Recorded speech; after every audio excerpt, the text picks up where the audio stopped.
আমাদের গ্রামের বাড়িতে অনেক জমি জমা ছিল আর কি, তো সেখান থেকে আর কি আমাদের মেইন ইয়াগুলো আসতো, খরচ টরচ সবকিছু আসতো। তো প্লাস আমার আম্মু জব করতো।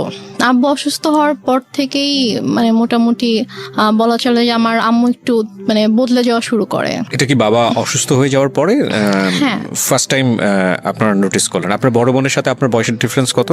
আমার আপুর সাথে আমার 6 বছরের পার্থক্য। তার মানে উনি হচ্ছেন রাইট নাও 30 এবং আপনি হচ্ছেন 24। 24। ওকে, সো আপনি যখন 2.5 বছরের ছিলেন, আপনার বোন তখন বলা যেতে পারে 7 থেকে 8 বছর বয়স। 7 বছর এরকম। আচ্ছা, তো ওই সময় আপনার বাবা ফুললি হসপিটালাইজড? আব্বু ফুললি হসপিটালে। কি করতেন উনি, পেশায় কি ছিলেন?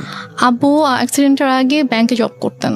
আচ্ছা, তো ওই সময় মা খারাপ আচরণ করা শুরু করলো? মানে আপুই বেসিক্যালি আমাকে পেলেছে আর কি ছোটবেলা থেকে আমাকে, কারণ আম্মু বেশিরভাগ সময় হয়তো জবের কারণে বাইরে থাকতো, আব্বু সিক ছিল, সব দায়িত্ব আম্মুকে নিতে হতো। ও, মাও তখন জব করতো? হ্যাঁ, আম্মু জব করতো। তো তখন থেকে আর কি আম্মু বাসায় আসলে দেখা যেত খুব অল্পতেই রেগে যেত, তারপর অনেক খারাপ ব্যবহার করতো। তো এগুলো নিয়ে আর কি আব্বুর সাথেও আম্মুর একটু ঝামেলা শুরু হয়ে যায় যে তুমি কেন বাচ্চাদের সাথে এরকম ব্যবহার করছো, এটা তো ঠিক করছো না তুমি।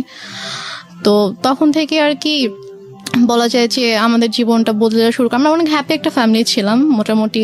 অ্যাক্সিডেন্টটা কিসের অ্যাক্সিডেন্ট হয়েছিল? অ্যাক্সিডেন্টটা হচ্ছে আব্বু গ্রামের বাড়িতে যাচ্ছিল, আমাদের বাসা থেকে গ্রামের বাড়িতে যাচ্ছিল। তো তখন আর কি একটা ট্রাক এসে টেম্পু টাইপের যে ইয়াগুলো থাকে না, গ্রামে একটা জায়গা থেকে একটা জায়গায় যায়, ওইরকম একটা গাড়িতে আব্বু ছিল আর কি।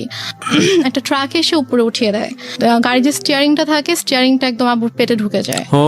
ঢুকে মানে খুবই ডেঞ্জারাস অ্যাক্সিডেন্ট। আব্বুর শরীরে অনেক হাড্ডি ভেঙে যায়, তারপর হচ্ছে স্টিয়ারিং ঢুকে একদম আব্বুর পুরো পেট একদম মানে চিড়ে ফেরে জাস্ট সাইডে একটুখানি ঝুলে থাকে, এমন অবস্থা। পেটের ভিতরে যা কিছু ছিল সবকিছু বের হয়ে যায়, মানে খুবই মানে ডেঞ্জারাস একটা অ্যাক্সিডেন্ট। আব্বু বাঁচারই কথা না, রাইট? এখন আলহামদুলিল্লাহ আল্লাহ হায়াত দিয়েছিল জন্য আব্বু অ্যাক্সিডেন্টের পরে 14 বছরের মতো বেঁচে ছিল। বাট মানে যে অবস্থা ছিল আব্বু হাঁটতে পারতো না। আচ্ছা, আব্বুর 11 মাস পরে যখন আব্বুকে বাসায় নিয়ে আসা হলো, তখন আব্বু হাঁটতে পারতো না। আব্বু টোটালি হচ্ছে বিছানায় ছিল। তো আম্মু তখন আর কি আব্বুকে অনেক টেক কেয়ার করেছে। আব্বুকে হচ্ছে আমরা মানে যে ওয়াকার, বেবিরা যেরকম ওয়াকারে হাঁটে, আমরা ওরকম করে আব্বুকে নতুন করে আব্বুকে বসানো শিখাইতে হয়েছে, আব্বুকে দাঁড়ানো শিখাইতে হয়েছে, দেন ওয়াকারে করে আব্বুকে হাঁটাতে হয়েছে। তো তারপর যাই হোক অনেক বছর পার হলো। 2001-এ আমার বড় বোনের বিয়ে হয়ে যায়। আচ্ছা, আপুর খুব অল্প বয়সে বিয়ে হয়, তখন 14 বছর বয়স ছিল। তো মানে অনেক ভালো ছেলে পেয়েছিল, এই জন্য হয়তো মানে বিয়ে দিয়ে দেয় আর কি। 14 বছর বয়সে? হ্যাঁ, আপুর যখন 14 বছর আচ্ছা। বয়স। তারপর 2001-এ বিয়ে হয়। তারপর 2005-এ আপু দেশের বাইরে চলে যায় হাজবেন্ডের সঙ্গে। আপুর হাজবেন্ড দেশের বাইরে থাকতো। তারপর 2005-এ দেশের বাইরে চলে যাওয়ার পরে আমরা হচ্ছে তখন তো আমি একা একদম, আব্বু আম্মু আমি। এর মাঝে তো অনেক মানে কি বলবো, নিজের মা সম্পর্কে আসলে এভাবে কথাগুলো বলতেও আমার খারাপ লাগছে, তারপর বলতে হয়। 2005-এ আপু চলে যাওয়ার পর থেকে আর কি আম্মুর মানে ব্যবহারগুলো আরো বেশি খারাপ হওয়া শুরু করে আমার সাথে, আব্বুর সাথে। বাবা কি তখন জব করছে নাকি একদম ফুল বেড? বাবা বেসিক্যালি হচ্ছে যে অ্যাক্সিডেন্টের পরে বাবা জব করতো না, কারণ বাবা হাঁটা চলেই তো অনেক বছর করতে পারেনি। তারপর কি বাবার হচ্ছে যে কিছু মানে জায়গায় হয়তো টাকা দেওয়া ছিল বিজনেসের ইয়াতে, ওখান থেকে আসতো প্লাস বাড়ি থেকে আসতো, ওভাবেই আর কি আমাদের সংসার চলছিল। তারপর 2006 সালে আপনারা তখন কোথায়? আপনারা কি তখন ঢাকাতে নাকি? আমরা তখন ঢাকাতে না, আমরা তখন আমাদের বাড়িতে গেলেন কবে?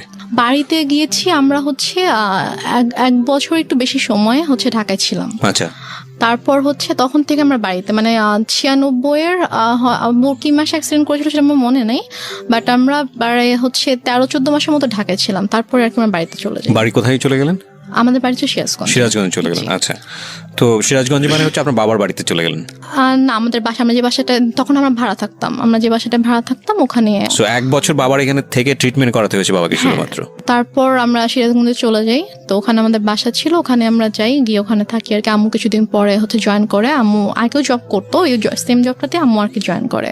আচ্ছা, আর আব্বু হচ্ছে ওই টুকটাক মানে বেশি তো হাঁটাচলা করা নিষেধ ছিল, বলেছিল যে যতটা সম্ভব রেস্ট নিতে। তো আব্বু এরকম মানে জবে আর যাওয়া হয়নি, তো টুকটাক বিজনেস করতে ভাবে চলতো আর কি আমাদের।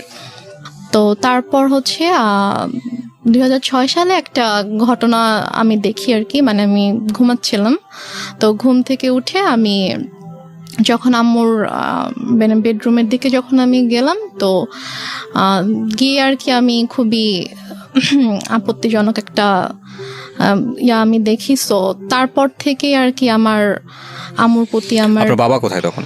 আমার আব্বু তখন বাইরে ছিল। বাইরে বলতে? বাইরে হচ্ছে আব্বু ওই ব্যবসার কাজে আব্বু বাইরে গিয়েছিল, একটা শপ ছিল ওখানে আব্বুর, তো ওই শপে গিয়েছিল আর কি। আচ্ছা, সো আপনি যে আপত্তিকর অবস্থাটা দেখলেন, এটা কি বেসিক্যালি আপনি ফার্স্ট টাইম নোটিস করলেন এরকম? হ্যাঁ, আমি ফার্স্ট টাইম নোটিস করলাম এরকম কিছু। তো তখন আপনি স্কুলে পড়েন? তখন আমি মেবি ক্লাস 7-এ পড়ি। স্কুলে পড়েন, হাই স্কুলে পড়েন? স্কুলে পড়ি তখন আমি। তো তারপর ওটা দেখার পর থেকে আম্মু তো প্রচন্ড ভয় পেতাম, মানে দেখা যেত যে আম্মু কিছু একটা বললে অথবা একটু জোরে কথা বললে আমি ভয় পেয়ে যেতাম, বুকের ভিতরে কাঁপুনি শুরু হয়ে যেত যে এখন কি হবে। তো তারপর ওই ঘটনাটার পর থেকে আমি জাস্ট রুমে ঢুকে যখন দেখেছি সাথে সাথে আমি রুম থেকে বের হয়ে গিয়েছি আর কি, আমি আমার রুমে চলে গিয়েছি। তো তার কিছুক্ষণ পরে আম্মু এসেছে আমার রুমে, তো এসে আমাকে বলছে যে যা দেখেছো সেটা যেন বাবাকে না বলা হয়, যদি বলো তাহলে কিন্তু তোমার খবর আছে। আচ্ছা, মা আপনাকে সবসময় এই ধরনের শাসনই করতো? শাসনই করলো বিষয়টা নিয়ে? হ্যাঁ, শাসনই করলো। তারপর আমি তো আমি আগে বলেছি যে আমি প্রচন্ড ভয় পেতাম আম্মুকে, তো আমি আর কিছু বলি না, বাবা আসার পরও কিছু বলি না।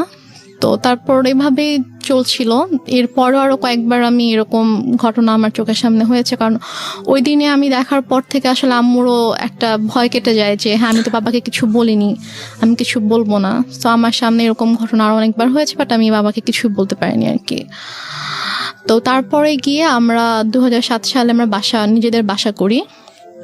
তো সিরাজগঞ্জে, হ্যাঁ, নিজেদের বাসা করার পরে ওখানে আমরা শিফট হই। তো তারপর 2009 সালে হঠাৎ করে একদিন আমার আব্বু প্রচন্ড অসুস্থ হয়ে যায়। আমরা এখানে একটা বিরতি নিতে চাই প্রিয় শ্রোতা। আপনারা শুনছেন মিস্টার ম্যাঙ্গো ক্যান্ডি প্রেজেন্স জীবন গল্প। আপনারা শুনছেন রেহনুমার জীবন গল্প। রেহনুমা রাইট নাও 24 শুভ হয়ে থাকতো। তারপর আমি আমার রুমে চলে যাই। তো হঠাৎ করে প্রায় 10-15 মিনিট পর আব্বু চিৎকার করে আমাকে ডাকে। তো আমি ছুটে আব্বুর রুমে যাই। তো রুমে যাওয়ার পরে দেখি যে আব্বু বলছে আমার খুব খারাপ লাগছে, তুমি আমাকে বারান্দায় নিয়ে যাও। আচ্ছা। তো আমি আব্বুর রুম থেকে আব্বুকে ধরে বারান্দায় নিয়ে আসি। তো আব্বু যখন থেকে ব্যথা শুরু হয় তখন থেকে আব্বু জাস্ট বুকে হাত দিয়ে রেখেছিল, যেখানে ব্যথা করছিল। আব্বু বসতে পারছিল না, শুতেও পারছিল না, শোয়া হয়েছিল বিছানায়। তুমি আব্বুকে ধরে বারান্দায় নিয়ে যাওয়ার পরে আব্বুকে চেয়ারে বসিয়ে দিই। তো তারপর আব্বু বমি করে দেয়। তো বমি হচ্ছিল, তো মানে তখন আমি কান্না করতে করতে আম্মুর কাছে যাই যে আম্মু আসো, আব্বু তো বমি করছে, মরে যাক আমার কি, আমি পারবো না যেতে, আমাকে ডাকবা না। এটা আপনার মা বলে? আমার মা বলে। আচ্ছা।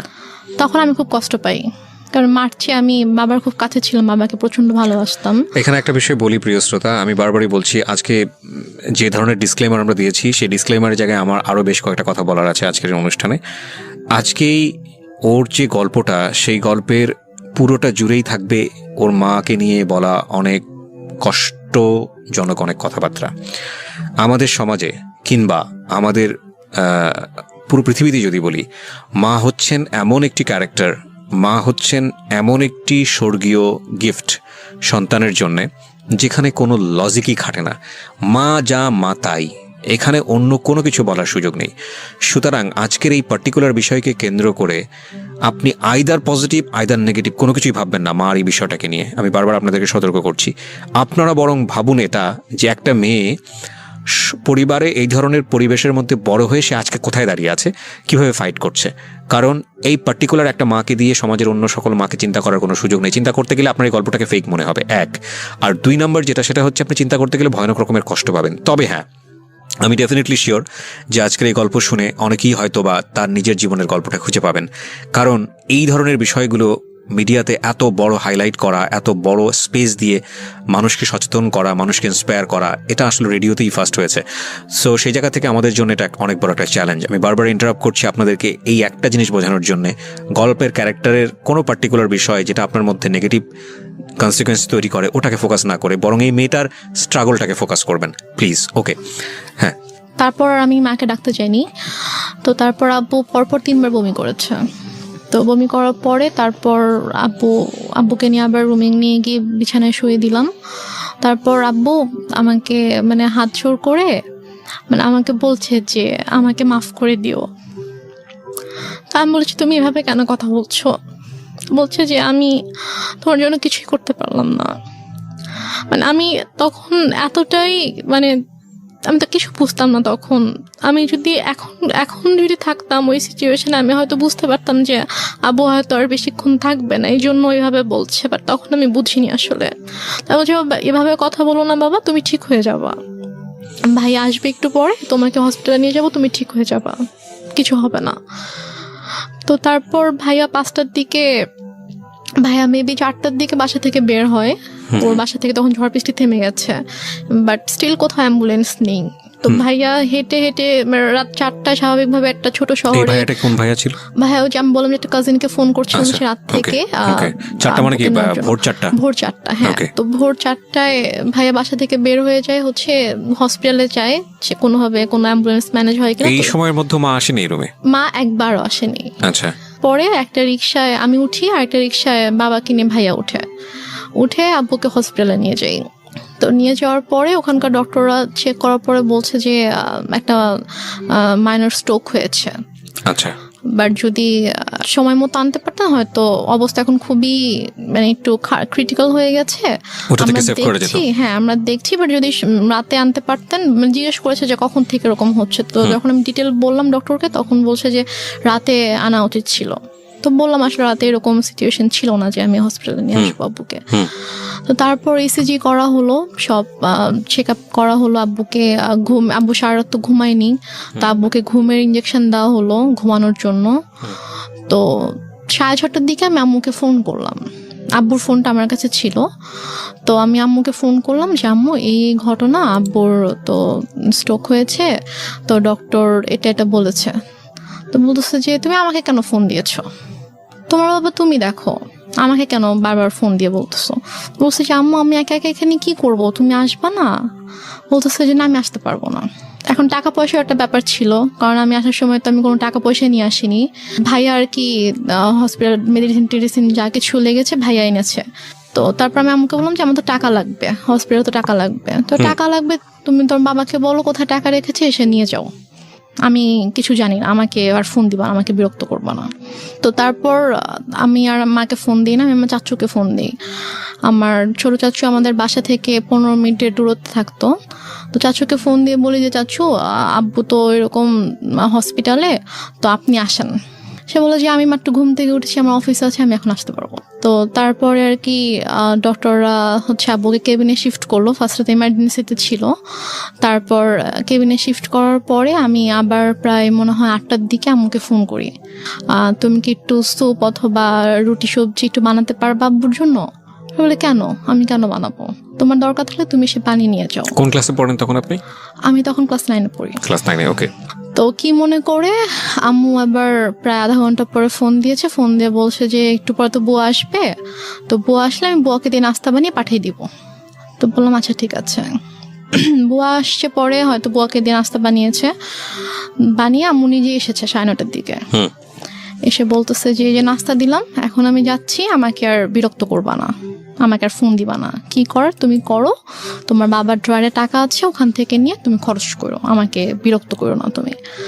তারপর ডক্টর বললো যে আব্বুর মোটামুটি অবস্থা ভালো, মানে স্টিল কিন্তু স্যালাইন চলছে। তারপর বললো যে এখন মোটামুটি ভালো আছে। তো আরেকটা কথা বলে রেখে, হসপিটালটা ছিল হচ্ছে আমার চাচির ভাইয়ের আর কি। আচ্ছা। তো ওই আঙ্কেল এসে বললো যে সেই হিসেবে আব্বুর আর কি একটু এক্সট্রা কেয়ার হচ্ছিল। তো তারপর 8টার দিকে ডক্টর এসে বললো যে এখন মোটামুটি ঠিক আছে, কোনো রিস্ক নেই। তো উনি ঘুমানোর তো ইঞ্জেকশন দেওয়া হয়েছিল, তো উনি ঘুমালে উনি বেটার ফিল করবে, আপনারা ওনাকে বেশি বিরক্ত করেন না, এটা বলছে আর কি। তো বলার পরে তো আম্মু বললো যে ঠিক আছে, আমি তো সারাদিন ছিলাম, আমি এখন চলে যাই, তুমি থাকো। আমার সাথে আমার একটা ভাগিনা ছিল, মানে ও আর আমি সেম এজেরই ছিলাম। তো আমি আর ও হসপিটালে ছিলাম, তো আম্মু চলে গেল। যাওয়ার পরে আমাকে আম্মু বাসায় চলে যাওয়ার, আমাদের হসপিটাল থেকে আমাদের বাসার দূরত্ব ছিল 5-6 মিনিট, রিক্সায় করে 5-6 মিনিট দূরত্ব ছিল। তো তারপর আম্মু বাসায় গিয়ে আমাকে ফোন দিয়েছে, ফোন দিয়ে বলছে তুমি বাসায় আসো, তুমি আমার যে ইয়াটা ছিল নাম ছিল মধু, বলছে তুমি আর মধু বাসায় আসো। তো আমি বলছি যে বাসায় কেন যাবো, আব্বু তো একা থাকবে। তো বলছে যে সমস্যা নেই, তুমি আসো, তোমার বড় খালামণি যাচ্ছে। আচ্ছা। তো আমি বললাম যে বড় খালামণি কেন আসবে, বড় খালামণিকে দেখলে তো আব্বু রেগে যাবে। মানে আমার বড় খালামণির সাথে আব্বুর একটু সমস্যা ছিল। আচ্ছা, সমস্যা ছিল বলতে যে মানে বড় খালামণির মানে বিহেভিয়ারের জন্য আব্বু বড় খালামণিকে পছন্দ করতো, এটা অ্যাভয়েড করতো আর কি। আচ্ছা, তো বলো যে আব্বু যদি রেগে যায় তখন আব্বুর জন্য তো এটা মানে খারাপ হতে পারে। একটু করে চোখ খুলেছে, তো খুলে বলছে মানে ইশারা করে বলছে যে না ঘুমাচ্ছি না।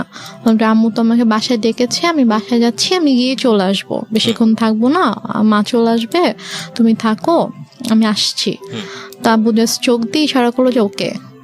তো দেন আব্বু একটু সাইডে ফিরে যখন ওদেরকে দেখেছে তখন আর কি আব্বুর মানে এক্সপ্রেশনটা চেঞ্জ হয়ে গিয়েছে আর কি। তো যাই হোক আমি তো চলে আসলাম বাসায়। এর মধ্যে আমি বাসায় আসার প্রায় 15-20 মিনিট পরে আমার খালা হচ্ছে আম্মুকে ফোন দেয়। ফোন দিয়ে বলে যে ভাইয়ের অবস্থা ভালো না, তুই তাড়াতাড়ি আয়। তা আমি শুনে বলতেছি যে আমি তো মাত্র দেখে আসলাম যে আব্বু চুপচাপ শুয়েছিল, আর ডক্টরও বলে গিয়েছে যে এখন ঠিক আছে, তো হঠাৎ করে কেন অসুস্থ হয়ে গেল?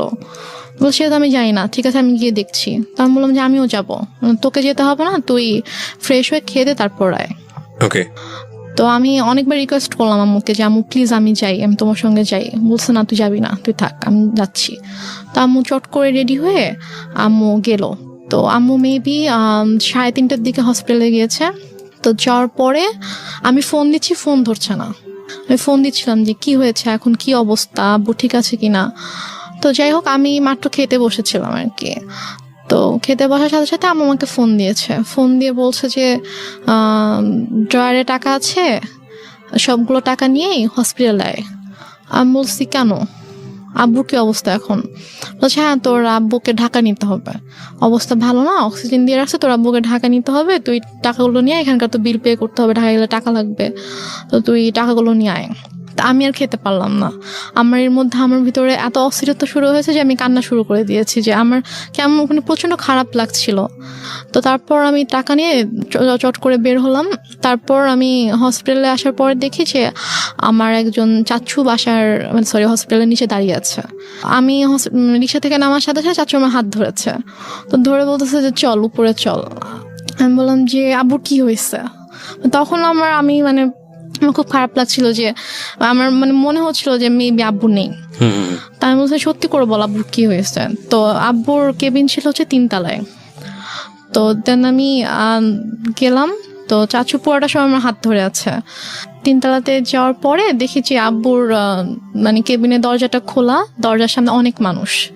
তো আমি গিয়ে চিল্লানো শুরু করছি যে হার্ট অ্যাটাক করেছে হার্ট পেশেন্টের রুমের সামনে, দরজা কেন খোলা থাকবে, এত মানুষ কেন এখানে হইচই করছে, আপনার সরেন এখান থেকে, আমার আব্বুর ডিস্টার্ব হবে।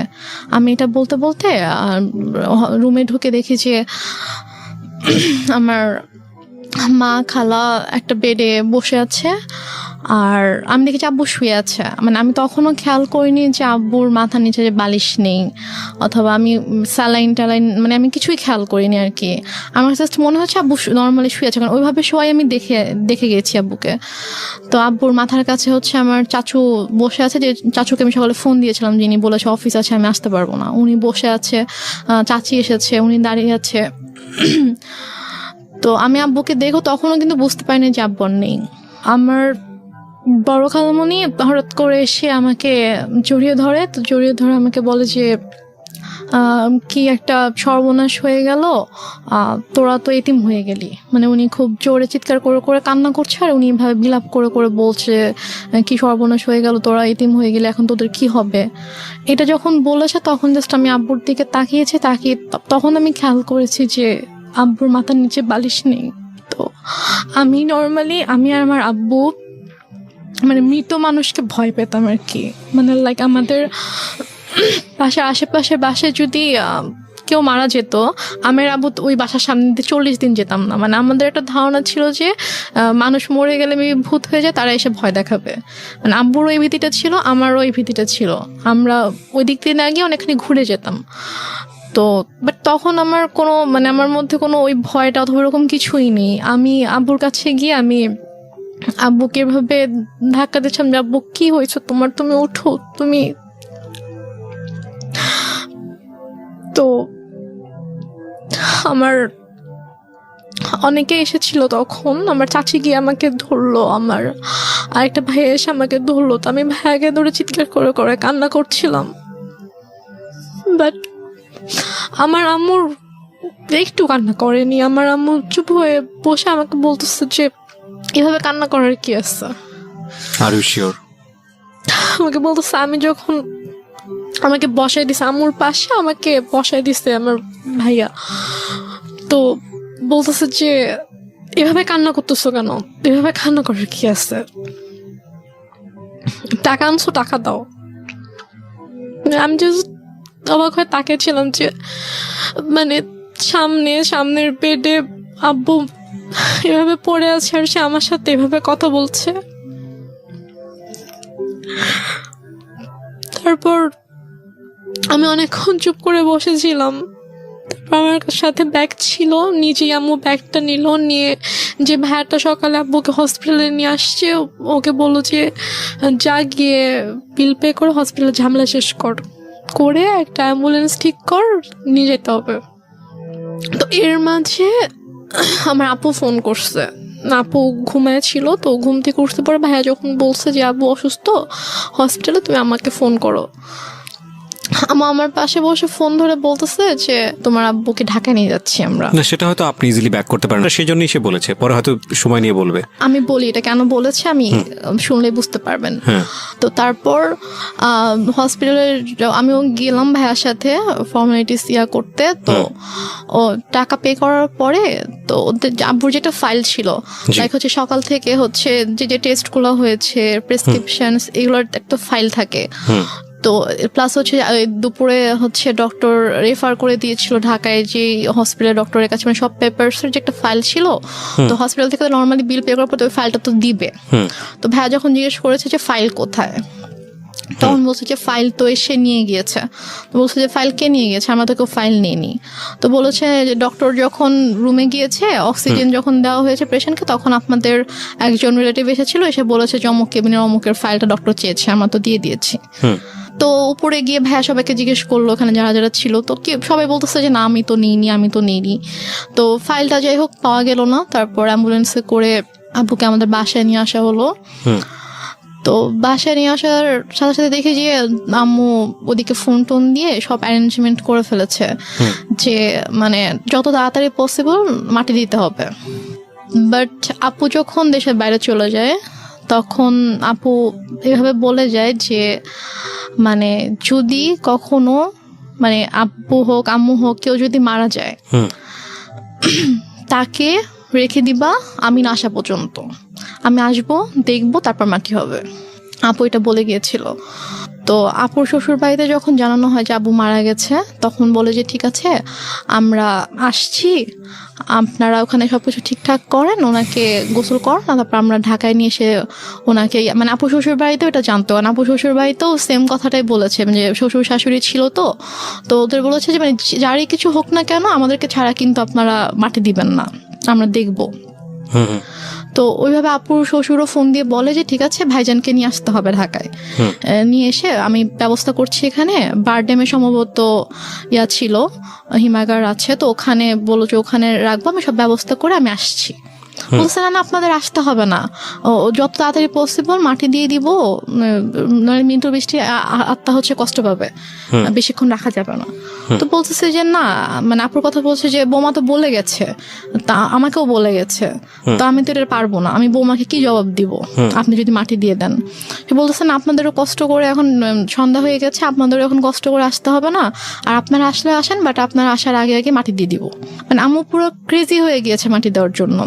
তো আমার চাচুরা ফোন দিয়ে বলতেছে যে আমার আরেকটা চাচা গ্রামের বাড়িতে থাকে, তো আমার চাচা ফোন দিয়ে বলতেছে যে তুমি এখানে নিয়ে আসো, আমাদের পারিবারিক কবরস্থানে মাটি হবে।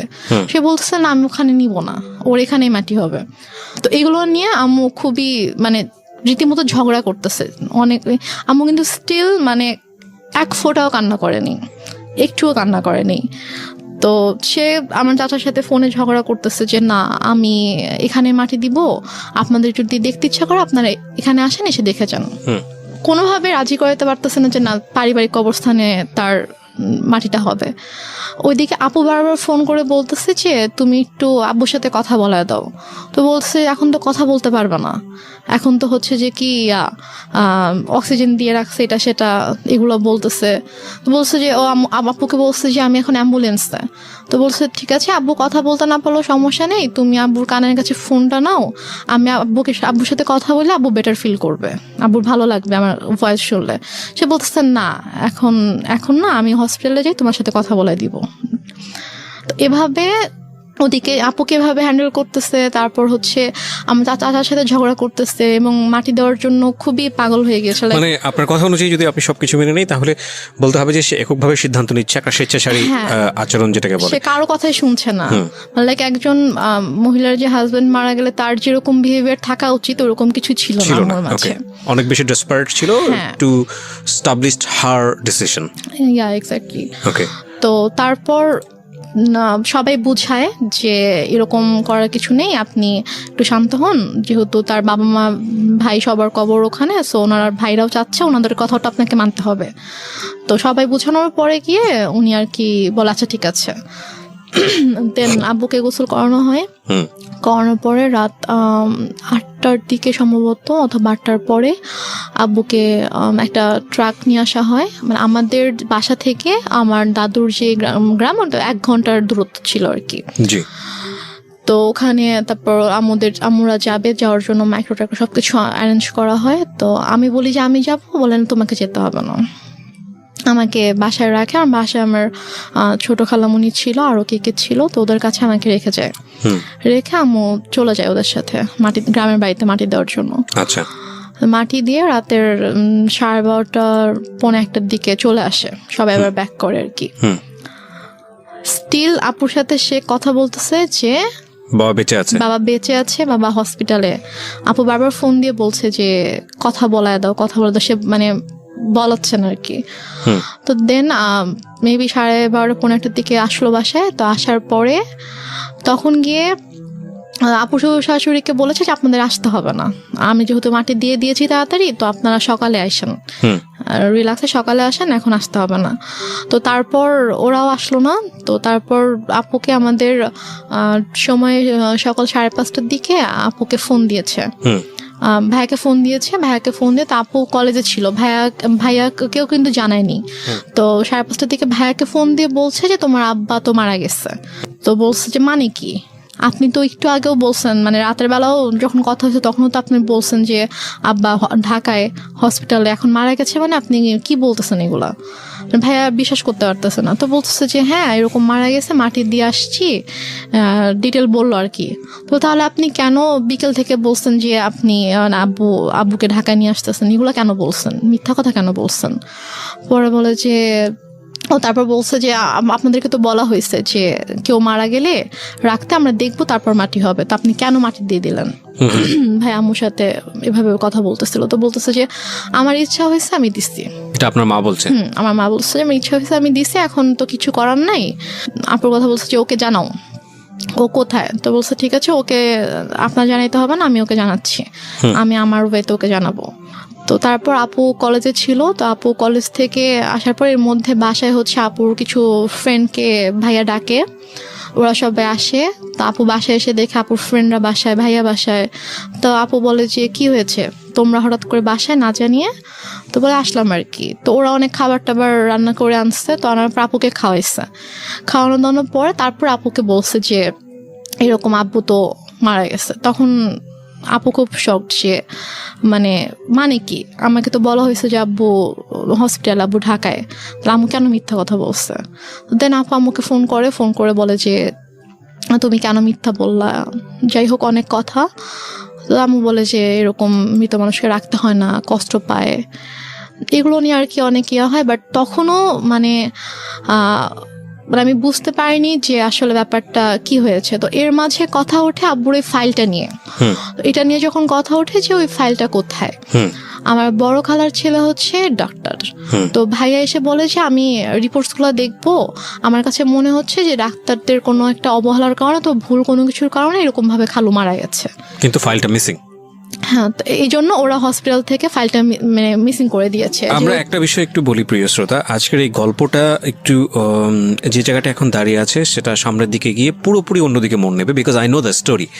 এবং এইটুকুতে যদি নাটক বা সিনেমার গল্পের জায়গায় আপনি চিন্তা করেন তাহলে একজন ব্যক্তি যে ভিলেনের ভূমিকায় চলে এসছে, কিন্তু আমরা যেহেতু এখানে জীবন গল্প প্রচার করি, আমরা সবসময় একটা কথা বলি, প্রত্যেকটা মানুষই আমাদের এই অনুষ্ঠানের প্রেক্ষাপট থেকে রেসপেক্টেবল। দেখুন, ওই মানুষটাকে যদি আজকে রেহনুমা যে জায়গাটায় বসে আছে সেখানে বসানো যায়, সে তার জায়গা থেকে হয়তো বিষয়গুলোকে অন্যভাবে ব্যাখ্যা দাঁড় করানোর চেষ্টা করবে। এবং রেহনুমা যে কথাগুলো বলছে এখানে, সেগুলোকে একেবারে টাইম মেশিনে গিয়ে ওই সময়ে বসে ঘুরে দেখে প্রুফ করার কোনো সুযোগ নাই। সে কারণে আমরা একেবারে সারেন্ডার করি এই জায়গাটাতে, this is not investigative show. But কিছু বিষয় আছে যেগুলো আমরা আমাদের সামাজিকতার জায়গা থেকে জানি, যে একজন সন্তান কখন মার এগেনস্টে গিয়ে কমপ্লেইন করে, কিংবা মা কখন সন্তানের এগেনস্টে বলতে বাধ্য হয়, কারণ পৃথিবীর সবচাইতে মধুরতম সম্পর্ক হচ্ছে এই জায়গাটি।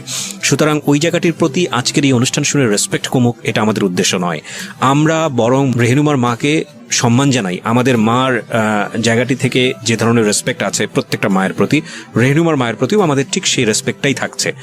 আমরা বরং গল্পটাকে অন্যদিকে একটু ফোকাস করি, যে রেহনুমা এইরকম একটা প্রবলেম পরিবারের মধ্যে ফেস করেছে, বা করার পরেও সে আজকে কোথায় দাঁড়িয়ে আছে।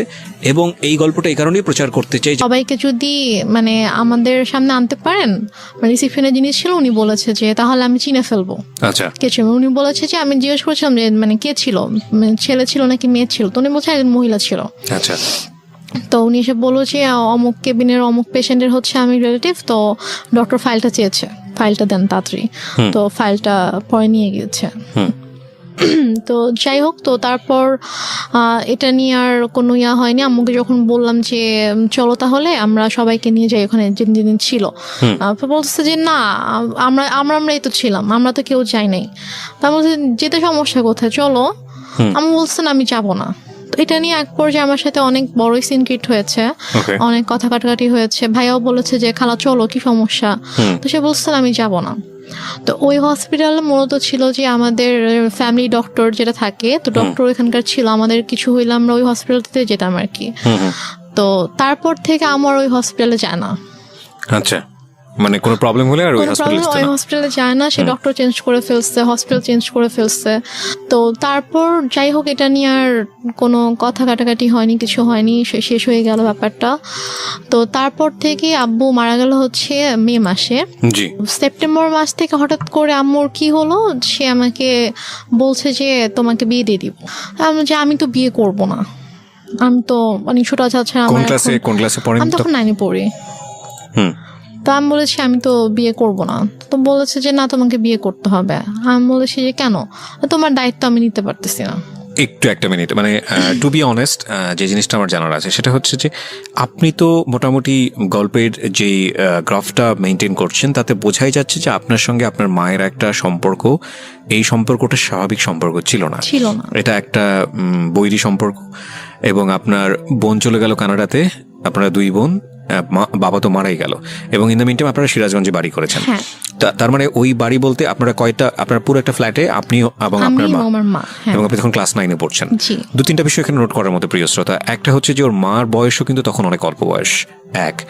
2 নম্বর হচ্ছে যে মা সাথে সন্তানের সম্পর্কটা স্বাভাবিক না, এবং শুধু ওর সাথে না, ওর কথা অনুযায়ী ওর বড় বোনের সঙ্গে স্বাভাবিক না। এবং ও যে বিষয়গুলো দেখেছে সেটার পরে ওর সাথে ওর মার একটা সম্পর্কে ভীষণ রকম দূরত্ব তৈরি হয়েছে মানসিকভাবে, সেটাই স্বাভাবিক।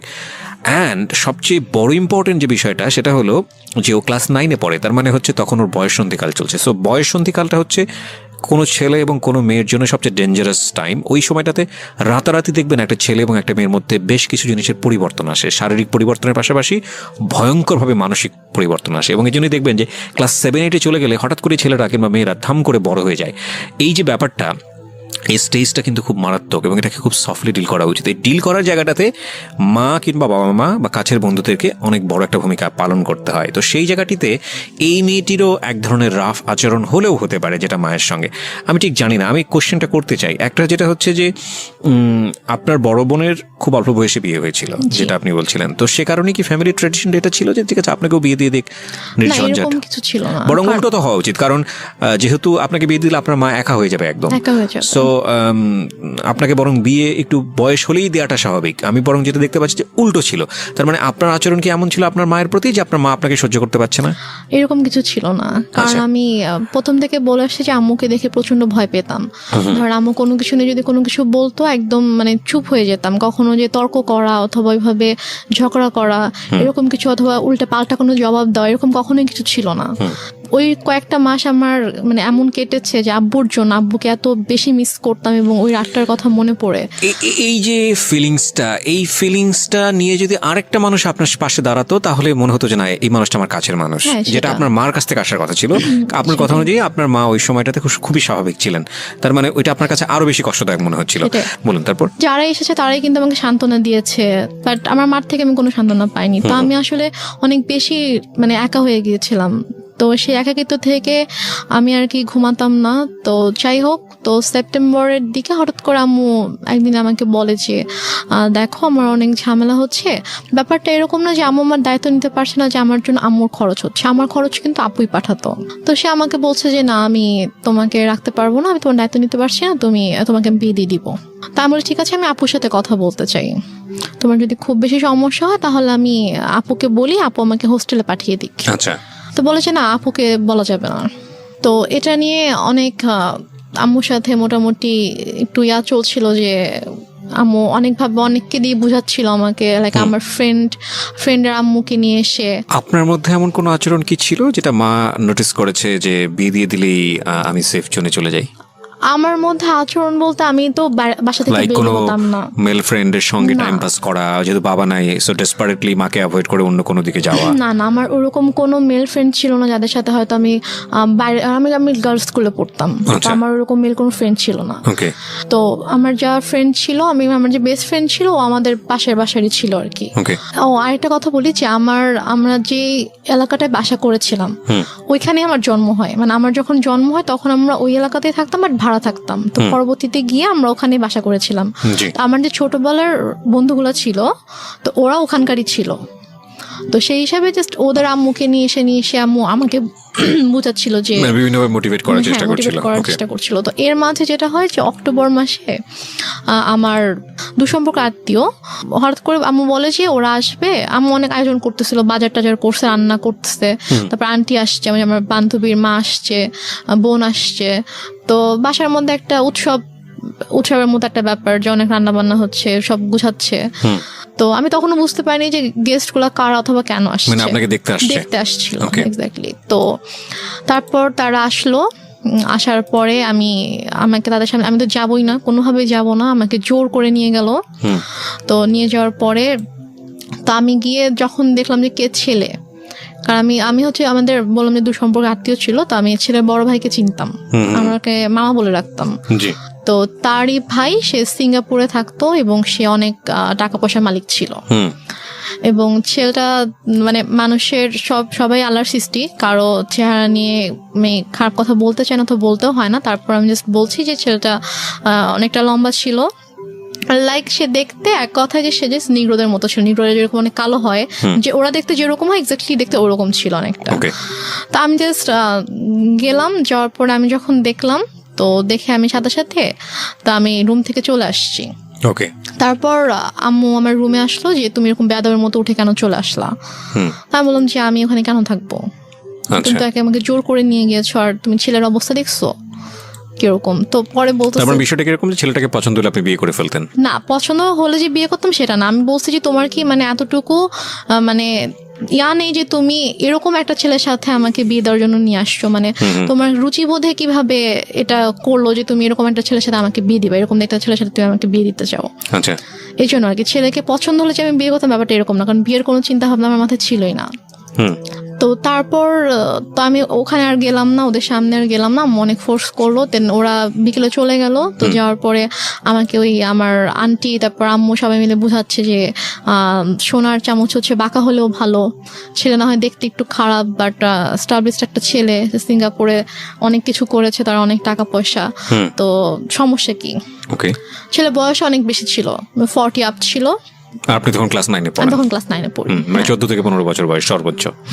তো তারপর গিয়ে যাই হোক, এটা নিয়ে আমি বললাম যে আমি কোনোভাবেই বিয়ে করব না, আমি আমাকে আপুর সাথে কথা বলতে দাও, আমি এখান থেকে চলে যাবো, আমি তোমার কাছে থাকবো না, কিন্তু আমি বিয়ে করবো না। আচ্ছা, বাট আম্মু কোনোভাবে আপুর সাথে আমাকে কথা বলতে দিচ্ছে না। ফাইন, আমরা এই জায়গাটা একটা বিরতি নিতে চাই প্রিয় শ্রোতা। গল্পের মোড়টা কিন্তু ঘুরে গিয়েছে এবং গল্পের মোড় আরো ঘুরতেই থাকবে। রাত 2টো পর্যন্ত আপনার সঙ্গে আমরা আছি। আপনারা শুনছেন মিস্টার ম্যাঙ্গো ক্যান্ডি প্রেজেন্স জীবন গল্প। রেহনুমা হচ্ছে আজকে আমার গেস্ট। আমি আরজি কিবরিয়া আপনার সঙ্গে রয়েছি এবং ঢাকা এফএম সারা বাংলাদেশ ব্যাপী এই মুহূর্তে কান পেতে আছেন আপনারা, আমরা জানি। দেশের প্রত্যন্ত অঞ্চল থেকে আপনারা আমাদেরকে শুনতে পাচ্ছেন। প্রতিটি জীবন গল্পই কোনো না কোনোভাবে আমাদেরকে কোনো কিছু শেখায়। এক একটা গল্প আমাদেরকে এক একটা পথ তৈরি করে দেয় এবং আমি খুব খুশি হই যখন আমি দেখি যে বিভিন্ন জায়গা থেকে ফোন আসে এবং আমাকে বলে যে ভাইয়া ওই জীবন গল্পটা আমার জীবনটাকে চেঞ্জ করে দিয়েছে। আসলে আমরা যদিও বলি এটা একটা এন্টারটেইনিং শোতে ফিলিংস অনেক বড় একটা ফ্যাক্ট। মনের মধ্যে ধাক্কা দিতে হবে যে কখনো দুঃখ, কখনো আনন্দ। মানে এই ছেলেটা অ্যারেঞ্জ ম্যারেজই ছিল? অ্যারেঞ্জ ম্যারেজই ছিল। কি করতো ছেলেটা তখন? হচ্ছে মানে ওদের ফ্যামিলি বিজনেস ছিল। এমনি এডুকেশন ওই সময়টা তোর? ও বিবিএ কমপ্লিট করেছিল। ওকে, আপনি ক্লাস 9 এ পড়েন? হ্যাঁ। ছেলেটাই বা আপনাকে বিয়ে করলো কেন বা রাজি হলো কেন? I don't know. সে আমাকে পছন্দ করতো, ইভেন আমার আগে থেকে পছন্দ করতো। তো আমাকে আমার বান্ধবীর মাধ্যমে বলেছিল যে ওকে আমার অনেক ভালো লাগে, ওকে একটু বল। তো আমার ফ্রেন্ড আমাকে বলেছিল যে ভাইয়া তো তোকে পছন্দ করে, তো মানে রিলেশনশিপে যাবি কিনা অথবা এরকম আমাকে বলেছিল। তো আমি বলেছি না, আমি এরকম কোনো কিছুতে যাব না। তো তারপর আর কি সে এবং মানে মাঝে মাঝে হয়তো আমার ফ্রেন্ডের ফোনের মাধ্যমে তার সাথে আমার কয়েকবার কথা হয়েছিল যে আবু মারা যাওয়ার পরে আর কি, যে ভাইয়া তোর সাথে কথা বলতে চেয়েছে। তো তারপর কথা হয়েছে। তো সে আমাকে অনেক পছন্দ করতো। আমারও ভালো লাগতো, আমারও যে ভালো লাগতো না সেটা না, কিন্তু আমি আসলে এরকম ভাবে কোনো রিলেশনে যাওয়ানোর মতো অবস্থা ছিলাম না আর কি। তো যাই হোক, নভেম্বরের 28 তারিখে আমার বিয়ে হয়ে যায়। তারপর আমি ঢাকায় চলে আসি, ওরা সবাই ঢাকায় থাকতো। হাজবেন্ডের নাম কি ছিল? ওর নাম ছিল শাহেদ।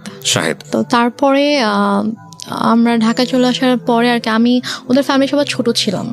মানে হচ্ছে ওর যে বড় বোনের, ওরা 3 ভাই 2 বোন ছিল। তো ওর বড় বোনের যে মেয়ে, ও আমার বড় ছিল। মানে আমাদের বাসা সবার ছোট, সেই হিসাবে আমাকে সবাই খুব আদর করতো। তো ওরা মোটামুটি জয়েন্ট ফ্যামিলি ছিল, মানে বাবা মা, ওর বড় ভাই ভাবি, তাদের বেবি প্লাস ও আমি, আমরা। তো ফার্স্টে আমি ও বাসায় আসার পরে ওর ভাই যেটা করে যে ওর মা একটু অন্যরকম ছিল। মানে ফার্স্টে এসে আমাকে ওইভাবে অ্যাকসেপ্ট করতে পারেনি যে ছেলের পছন্দে বিয়ে করেছে।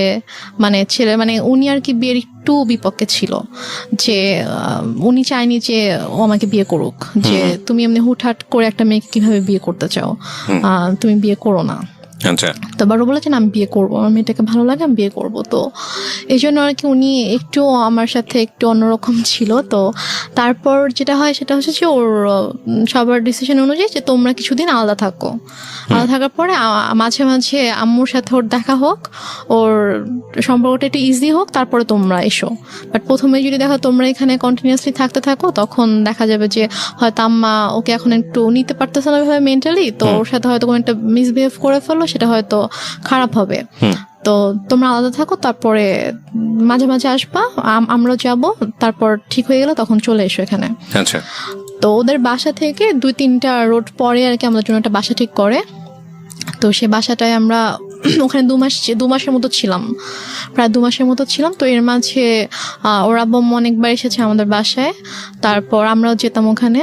তো দেখা যায় ওনার সাথে আমি শপিং এ যেতাম, আম্মুর সাথে, শাশুড়ি মায়ের সাথে। তো ওনার সাথে আমার মোটামুটি ভালো একটা সম্পর্ক হয়ে যায় আর কি। তারপর উনি বলে ঠিক আছে তোমরা বাসায় চলে আসো। আচ্ছা। তারপর আমরা বাসায় চলে আসি সম্ভবত জানুয়ারি শেষের দিকে। তো বাসায় চলে আসার পরে তার মোটামুটি ভালোই কাটছিল। ওদের বাসার সবাই আমাকে খুব আদর করতো, যে আমি সবার ছোট ছিলাম, অনেক আদরের ছিলাম সবার। তারপর এর মাঝে যেটা হয় সেটা হচ্ছে যে আম্মু হঠাৎ করে প্রবলেম ক্রিয়েট করতে থাকে। আমার আম্মু প্রবলেম ক্রিয়েট করতে থাকে বলতে যে আমাকে ফোন করতো অথবা আমার হাজবেন্ডকে ফোন করতো, ফোন করে হয়তো চিল্লাফাল্লা করতেছে, আসো তুমি, আসতেছো না কেন, আমাকে বারবার ডাকতো। তো আমি ঠিক আছে আমি তো আসবো, সমস্যা নেই আমরা আসবো। তো আমরা এর মাঝে গিয়ে একবার ঘুরেও এসেছিলাম। তো সিরাজগঞ্জ থেকে ঘুরে এসেছিলাম। তো তারপরে সে হঠাৎ করে একদিন বলতেছে যে তুমি একবারে চলে আসো। বলছে আমি একবারে কেন চলে আসবো? বলতেছে যে না, এই ছেলের সাথে তোমার থাকতে হবে না। আমি বলছি যে মানে কি, আমি এই ছেলের সাথে কেন থাকবো না, কি হয়েছে? বলছে যে না, তুমি চলে আসো, আমি এই ছেলের সাথে সংসার করতে দিব না, তোমার ডিভোর্স করাই দিব। তুমি আসো, তুমি আসবা, পড়াশোনা করবা ঠিক মতো, আমার কাছে থাকবা, তুমি আসো। মানে হঠাৎ করে ধরনের কথা কেন? হঠাৎ করেই। আচ্ছা। তা আমি তখন বললাম যে আম্মু, তুমি নিজেই তো আমাকে বিয়ে দিয়েছো, তুমি নিজেই তো রাখতে চাওনি আমাকে, তাহলে এখন যেহেতু আমার একজনের সাথে বিয়ে হয়েছে, আমি এখানে সাথে একটা ফ্যামিলির সাথে আমি অ্যাড হয়েছি, এবং তার সাথে আমার ধীরে ধীরে ওরকম ভালো একটা বন্ডিং তৈরি হয়ে গিয়েছে, ওর ফ্যামিলি সবার সাথে আমার একটা ভালো বন্ডিং তৈরি হয়ে গেছে, এখন তো তুমি এটা বলতে পারো না। তো সে আমাকে নানাভাবে ফোর্স করতে থাকে। তো সে এর মাঝে সে যেটা করে, সে সিরাজগঞ্জ থেকে ঢাকায় আসে। তো ঢাকায় এসে সে আমার শ্বশুরবাড়িতে অনেক হাঙ্গামা ক্রিয়েট করে ফেলে।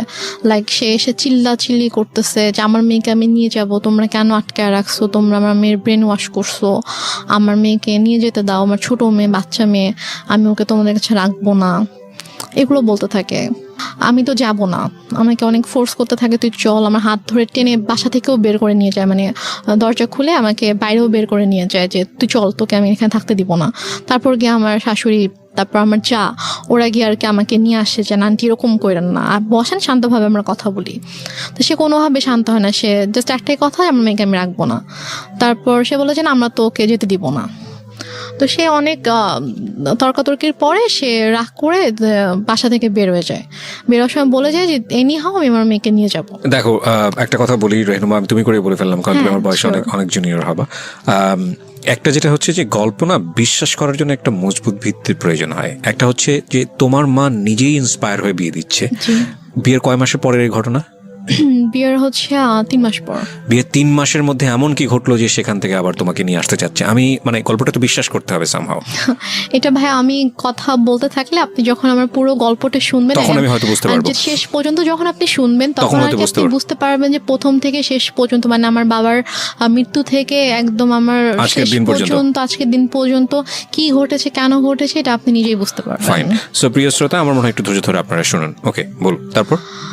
তো তারপরে আম্মু ওখানে এসে সিনকেট করার পর আমরা সবাই আর কি মানসিকভাবে একটু আপসেট হয়ে পড়ি। তো তারপর আর কি আমার শাশুড়ি বলে যে চলো আমরা কিছুদিন ঢাকার বাইরে থেকে ঘুরে আসি। তো আমার শ্বশুর বাড়ি ছিল ফেনীতে। তো তারপর আমরা ফেনীতে যাই, আমি কখনো যাইনি বিয়ের পরে ওদের গ্রামের বাড়িতে। তো তারপর আমাকে ফেনীতে নিয়ে যায়, আমি আমার হাজব্যান্ড, শ্বশুর শাশুড়ি, আমরা সবাই যাই। তো যাওয়ার পর ওখানে মোটামুটি ছোটোখাটো একটা অনুষ্ঠানের মতো করে আর কি, বউ দেখানোর জন্য। তো তারপর ওখানে আমি আমার শ্বশুর শাশুড়ির সাথে 15 দিনের মতো ছিলাম। তো এর মাঝে যেটা হয়, আম্মু ওদের সব রিলেটিভস লাইক ওর চাচা, চাচি, মামা, খালা, ফুপু, যত রিলেটিভ আছে সবার নাম্বার কিভাবে কালেক্ট করে ফেলে। কালেক্ট করে সবাইকে ফোন দিয়ে সে বলে যে শাহেদ ভালো না, আমার মেয়ে, ছোট একটা বাচ্চা মেয়েকে ও বিয়ে করছে, বিয়ে করে এখন ওকে টর্চার করতেছে, ওকে মারতেছে। তারপর আমার হচ্ছে চাচা শ্বশুরের ছেলেকে ফোন দিয়ে বলে যে উনি হচ্ছে পুলিশের ডিআইজি। তো ওনাকে ফোন দিয়ে কমপ্লেন করে যে আপনার ভাই আমার মেয়েকে টর্চার করে, আমি তো আপনাদের নামে মামলা করব। তো স্বাভাবিকভাবে সে যেহেতু আইনের একজন তো সে বলে যে আমি যতটুকু জানি আমার ভাই এরকম কিছু করার কথা না, ঠিক আছে আপনি যেহেতু আমার কাছে কমপ্লেন করেছেন আমি ব্যাপারটা দেখবো। তো উনি তারপর আমার হাজব্যান্ডকে, আমার শ্বশুর শাশুড়িকে কথা বলে, ওনাদের সাথে কথা বলে বলে যে কি হয়েছে। তখন বলতেছে যে তুমি আমাদের কথা বিশ্বাস করবো না, তুমি বৌমার থেকে শুনো যে আমাদের কোনো দোষ নেই অথবা আমরা কিছু করি নাই, ওর মা এরকম সিন ক্রিয়েট করতেছে। ওর মা একটু অন্যরকম, ওর মাই এরকম ঝামেলা করতেছে, আমাদের ওর থেকে শোনো।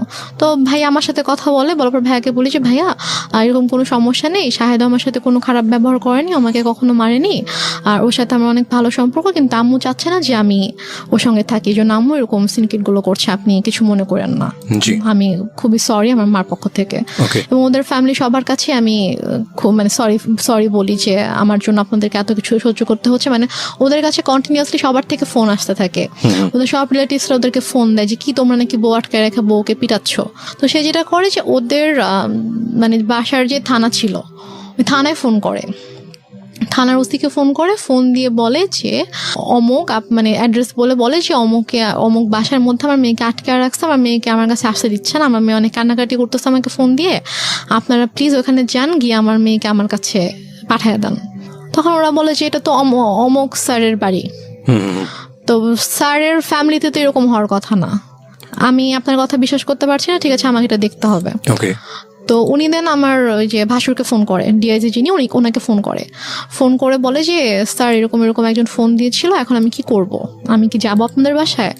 তখন বলে যে আমার বাসায় যাওয়ার কোনো দরকার নেই, উনি আমাকেও ফোন দিয়েছিল, আমি কথা বলেছি, এরকম কিছু নেই, তুমি চাইলে তুমি যেতে পারো, গিয়ে আমার ভাইয়ের বোর কাছ থেকে শুনে আসতে পারো যে এরকম কিছু হয়েছে কিনা। তো সে বলে না স্যার আমি এটা দরকার মনে করছি না, তো উনি আর আসে না।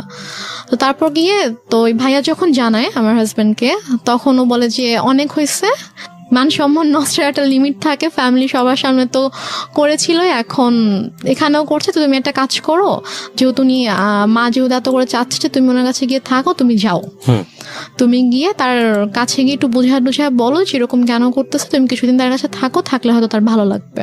আচ্ছা, এটা বলে সে? হ্যাঁ, এটা বলে। তো বলে সে, ও ঢাকায় ছিল, আমি ফেনীতে ছিলাম, তো ঢাকা থেকে ফেনীতে আসে, এসে আমাকে ঢাকায় নিয়ে দেন একদিন পরে আমাকে সিরাজগঞ্জে দিয়ে আসে আম্মুর কাছে। তো ওই যে আমি গেলাম, আমাকে আম্মু আর আসতে দেয় না, সে আমার হাজবেন্ডকে আসতে দেয় না, আমাকে বলে যে নিয়ে যাবো, 15-20 দিন ছিলাম, থাকার পর থেকে তো সবাই ফোন দিচ্ছে, শাশুড়ি ফোন দিচ্ছে, শ্বশুর ফোন দিচ্ছে যে ওকে পাঠান, ওকে নিয়ে আসুক। তো তারপর গিয়ে আমি আম্মুর কাছে থাকা শুরু করলাম। তারপর আমার হাজবেন্ডের সাথে অলমোস্ট মানে 3-4 মাসের মতো আমার দেখা হয়নি, কারণ আম্মু না আমাকে যেতে দিচ্ছিল ঢাকায়, না হচ্ছে ওকে আসতে দিচ্ছিল। ও আসতে চাইলে বলতেছিল যে আমার কিন্তু মানে ছোট মেয়ে, ওর কিন্তু 18 বছর হয়নি, নাবালক মেয়ে, আমি কিন্তু তোমার নামে মামলা করে দিব, এই ধরনের কথা বলেন। হ্যাঁ, এই ধরনের হুমকি। কিন্তু যখন আপনাকে বিয়ে দেওয়া হয়েছিল সেই সময়টাতে পেপারে কি মা সাইন করেনি? না, মা সাইন করেনি। বিয়েটা কিভাবে হয়েছিল?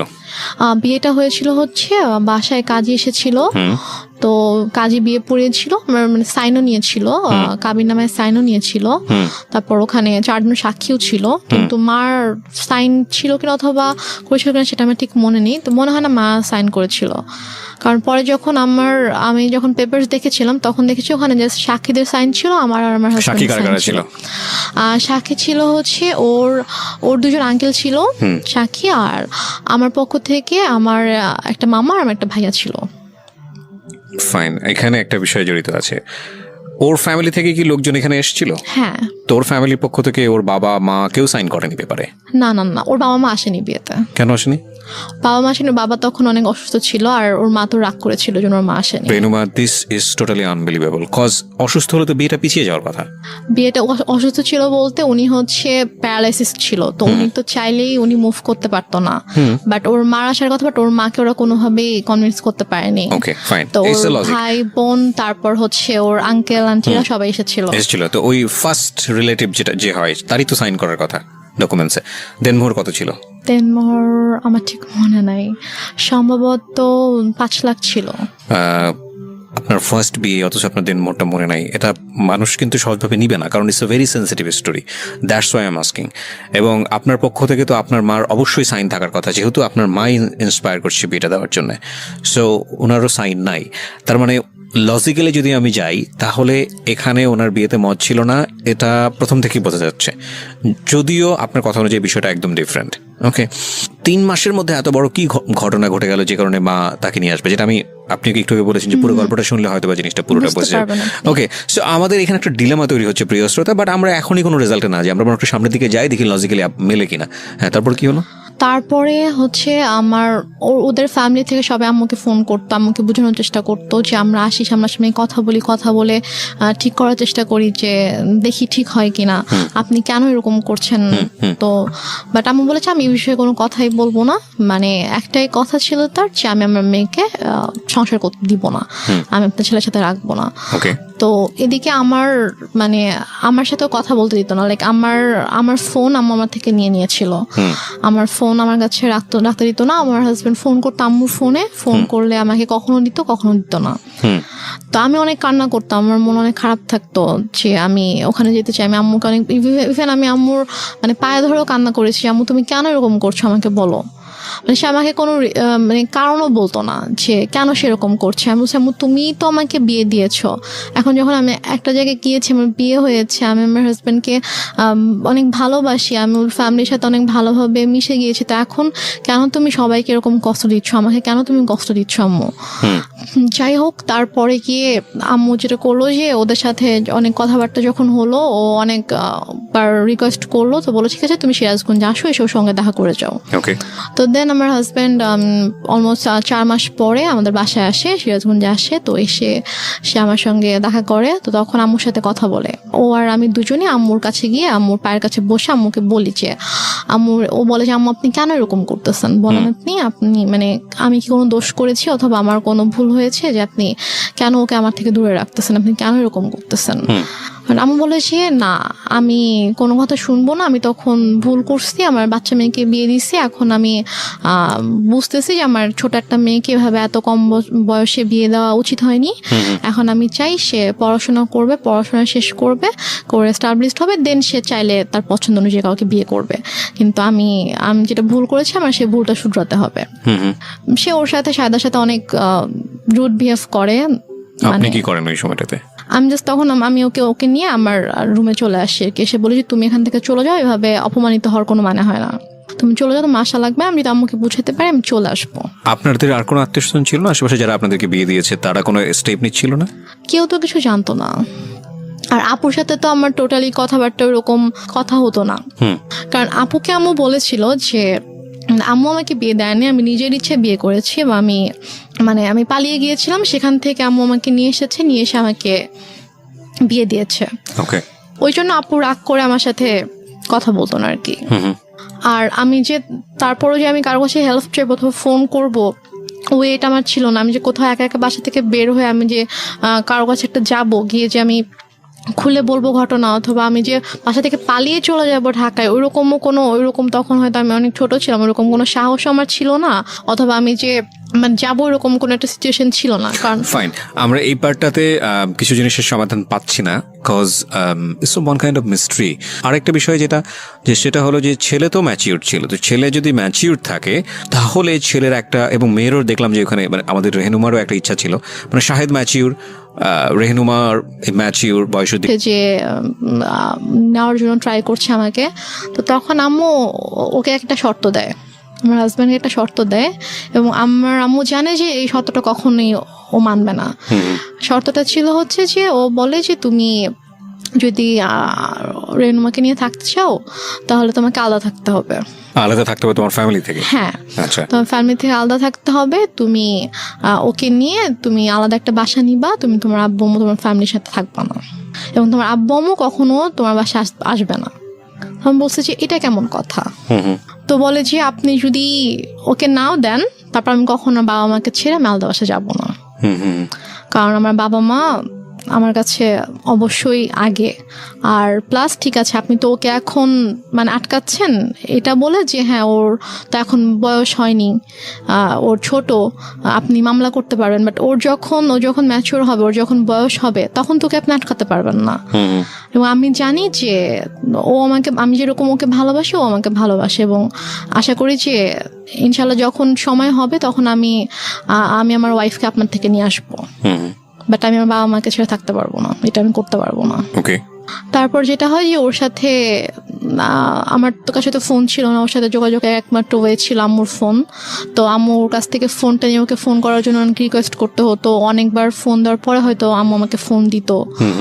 তো এইভাবে আর কি যোগাযোগ ছিল। তো এক পর্যায়ে যেটা হয় যে ও মাসে হয়তো একবার আসতো, দুবার আসতো, এসে আমার সাথে দেখা করে জাস্ট চলে যেত ঢাকায়।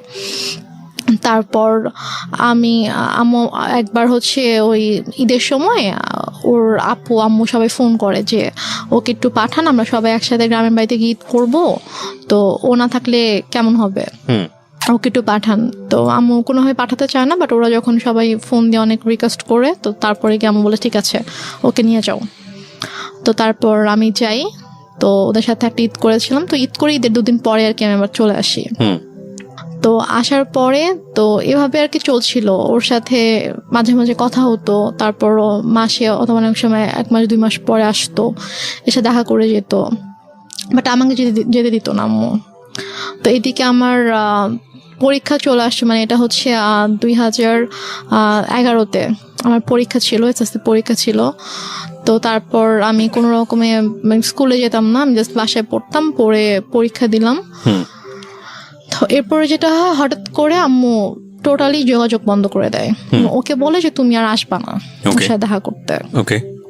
তো বলে যে হঠাৎ করে কেন, বলছে যে আসবা না, তুমি আর এসো না, আসলে তুমি যদি আসো এখানে অনেক বড় সিন ক্রিয়েট হবে, আমি পুলিশ ডাকবো, তুমি আসবা না। এটা আপনার মা বলে? হ্যাঁ, এটা আমার মা শাহেদকে বলে। তো ও যেটা করে, ও আসে না, কারণ ওদের সবচেয়ে বড় ভয়টা ছিল যে মান সম্মানের ভয়, যে যাবো পুলিশ ডাকবে, মান সম্মান দশটা মানুষ জানতে পারবে, যে এটা তো খুবই বাজে একটা ব্যাপার হবে আসলে। তো ও আর আসে না, আম্মুকে ফোন দিত, আম্মু আমাকে ফোন দিত না। তো ওর সাথে অলমোস্ট হচ্ছে আমার প্রায় 7-8 মাসের মতো টোটালি কোনো কথা হয় না, মানে একদমই কথা হয় না। ও আসেও না, ওর সাথে আমার কোনো কথা হয় না। তো তারপর গিয়ে আমার আপু হচ্ছে দেশে আসে 2012 সালের মেবি আগস্টের দিকে আমার আপু দেশে আসে। তো আপু আসার হচ্ছে 2-3 মাস আগে আবার আমার সাথে সাথে কথা হয়। আমি আম্মুর ফোন থেকে ওর সাথে কথা বলি। তো আম্মু যখন জানতে পারে যে হচ্ছে আপু আসতেছে, তখন আর কি ওর সাথে কথা বলে যে তো ওর আপু আসতেছে, তোর আপু যদি আসে, মানে আপু বলছিল যে ঠিক আছে, তো যেহেতু বিয়ে করে ফেলছে, মানে আপু জানে যে আমি যেখানে আছি, আমি অ্যাকচুয়ালি কিভাবে আছি আম্মুর কাছে এটা জানে না। আপুকে বলা হয়েছে যে ওর তো শাশুড়ি ভালো না, ও শ্বশুর বাড়িতে থাকতে সমস্যা হয়, তো ছোট মেয়ে, এই জন্য ওকে নিয়ে আসছি, ও এখানে থাকবে, পড়াশোনা করবে, তারপর গিয়ে হয়তো ঢাকায় ভর্তি হবে। আচ্ছা, এটা বলছে যে তা তখন যাবে, এখন তো ছোট অনেক। তা আপু জানে এটা, আপু মোটামুটি তখন নর্মাল হয়েছে, আমার সাথে মোটামুটি একটু কথা বলে। তো তারপর আর কি আপু যখন আসে, তা আপু আসার আগে আবার ওর সাথে সে নর্মাল হয়ে যায়, কারণ আপুকে তো দেখাইতে হবে। মানে তার প্ল্যানিংটা ছিল আসলে অন্যরকম, সেটা আমি বললে বুঝতে পারবেন। তো সে যেটা করে, সে শাহেদার সাথে কথা বলে যে বাবা যাই হয়েছে তুমি আসো, তুমি সিরাজগঞ্জে আসো। তো ও সিরাজগঞ্জে আসে, আসার পরে 2 দিন ছিল, তারপর ওকে বলে যে দেখো ওর আপু আসবে, আপু আসলে কিন্তু আপুর সাথে ভালো করে কথা বলবা, যেগুলো হয়েছে এগুলো কিছু জানানোর দরকার নাই, আমি ইনশাল্লাহ সবকিছু ঠিক করে দিব, যাই হয়েছে ভুলে যাও, আমি তোমাদের সবকিছু ঠিকঠাক করে দেবো। আপু আসলে হয়তো আমরা বড় করে একটা অনুষ্ঠান করতে পারি, যেহেতু তোমাদের ওরকম বড় কোনো অনুষ্ঠান হয়নি, তো বড় করে একটা অনুষ্ঠান করতে পারি, তো করলে তখন সব ঠিকঠাক হয়ে যাবে। তো এটা বলে, তো বলার পরে আপু যখন আগস্টে আসে, আপু মানে যেদিন আপু ঢাকায় আসে, আসার পরে হচ্ছে আপু শ্বশুরবাড়ি ঢাকাতে। তো 2 দিন পরে আপু যখন আমাদের সিরাজগঞ্জে যখন আসবে, তো ওই দিন হচ্ছে শাহেদেরও আসার কথা। তো শাহেদ বলছে যে আম্মুকে ফোন দিয়ে বলছে যে আম্মু আমার একটা কাজ পড়ে গেছে, মানে ওদের হচ্ছে একটা প্রিন্টিং প্রেস ছিল, তো ওই প্রেসে হচ্ছে যে ওদের একটা অর্ডার ছিল, অনেক বড় একটা অর্ডার ছিল, তো ওটা হচ্ছে কমপ্লিট হয়নি। এখন ও যদি ওখান থেকে চলে আসে, তাহলে দেখা যাবে যে ওই কাজটা হবে না, তো অনেক বড় লস হয়ে যাবে। তো বলছে যে আম্মু আমার তো কাজ শেষ হতে তো সন্ধ্যা হয়ে যাবে, তো ওর যে ভোরবেলা রওনা দেওয়ার কথা, তো আমি রাতে আসি, সন্ধ্যাবেলা কাজটা শেষ করে আমি হয়তো 8-9টার দিকে রওনা দিলাম, দিয়ে আমি রাতের মধ্যে চলে আসবো, আপুদেরকে একটু বললেন আমি চলে আসবো, সমস্যা নেই, কিছু মনে করতে মানা করেন। আমি বলে যে এখন আসবা, বলছে যে আম্মু আমি আসলে তো এখানে কাজ দেখতে পারবে না, সমস্যা হয়ে যাবে। বলেছে এখন আসতে হবে, আমি জানি না, আমার বড় মেয়ে 12টার মধ্যে চলে আসবে, মানে এটা সকাল 10টার দিকের কথা আর কি, তুমি এখন রওনা দাও, তুমি চলে আসো, তোমার তো 3-4 ঘন্টার বেশি লাগবে না, তুমি চলে আসো, সমস্যা নেই। ও বলছে যে আম্মু আমার পক্ষে এখন আসা সম্ভব না, আমি আসলে আমার কাছে দেখার কেউ নাই। তো এটা নিয়ে অনেক তর্কাতর্কি হয়। তো হওয়ার পরে লাস্টে গিয়ে আম্মু ওকে বলে যে তোকে আমি এখন বলছি তুই এখন আসবি। রেগে যায় আর কি। রেগে যায়, আম্মু রেগে ওকে তুই তো করে শুরু করে, বলে যে তোকে আমি বলছি তুই এখন আসতে হবে। এবং ওর এটা নিয়ে খুব মানে ইয়া হয়, ওর ইগোতে লাগে যে তোমার শাশুড়ি কেন আমাকে তুই করে কথা বলবে। তো বলে যে আম্মু আমি যাবো না। বলছে তুই যদি এখন না আসিস, এখন যদি রওনা না দিস, তুই যদি এখন না আসিস তাহলে তুই জীবনও এখানে আসবি না, তুই ভুলে যা আমার মেয়েকে, তুই জীবনে আসতে পারবি না, আমি তোদের রিলেশন জীবনও ঠিক করবো না, তুই জীবনে আসতে পারবি না। তো বলছে যে আম্মু মানে এটা তো বুঝতে হবে, আমার সমস্যাটা যদি আপনি না বুঝেন তাহলে তো আমার কিছু করার নেই। তো তারপরও মানে ও চেষ্টা করে বুঝাইতে, বাট আম্মু বলেছে না এনিহাও আসতে হবে। তো বলেছে আমার পক্ষে সম্ভব না আসা। তো যাই হোক ও ফোনটা রেখে দেয়। তো আপুরা চলে আসে। তো আপুরা আসার পরে আপুদেরকে যেটা বলে সেটা হচ্ছে যে ও বলছে যে আপনার মেয়ে আসছে তো আমি কি করব, আমার কেন যাইতে হবে, আমি যাইতে পারবো না আপনার মেয়ের সাথে দেখা করতে। আপনার বড় মেয়েকে বললেন তার যদি আমার সাথে দেখা করতে হয় সেজন্য আমার বাসায় এসে আমার সঙ্গে দেখা করে, বাট এটা কিন্তু ও বলেইনি। তারপরে গিয়ে বলে যে আপু তো এটা শুনে খুব হার্ট হয় যে কেন এটা বলবে, ও আমাদের ছোট, ওকে আমরা নিজেরা ডাকলাম যে হ্যাঁ আম্মু ওকে আসতে বললো, আমরা ওর সাথে দেখা হয়নি, ওর সাথে দেখা করব, তো ওর ফ্যামিলির সাথেও দেখা করব, তো কেন এভাবে রিয়াক্ট করছে। তো তারপরে গিয়ে বলে যে হ্যাঁ তোমাকে তো বলছিলামই ছেলে ভালো না, ছেলের মা ভালো না, ছেলে এরকমই, দেখছো কিরকম বেয়াদব। মানে আম্মু এটা করছে হচ্ছে সম্পূর্ণ ইচ্ছাকৃতভাবে।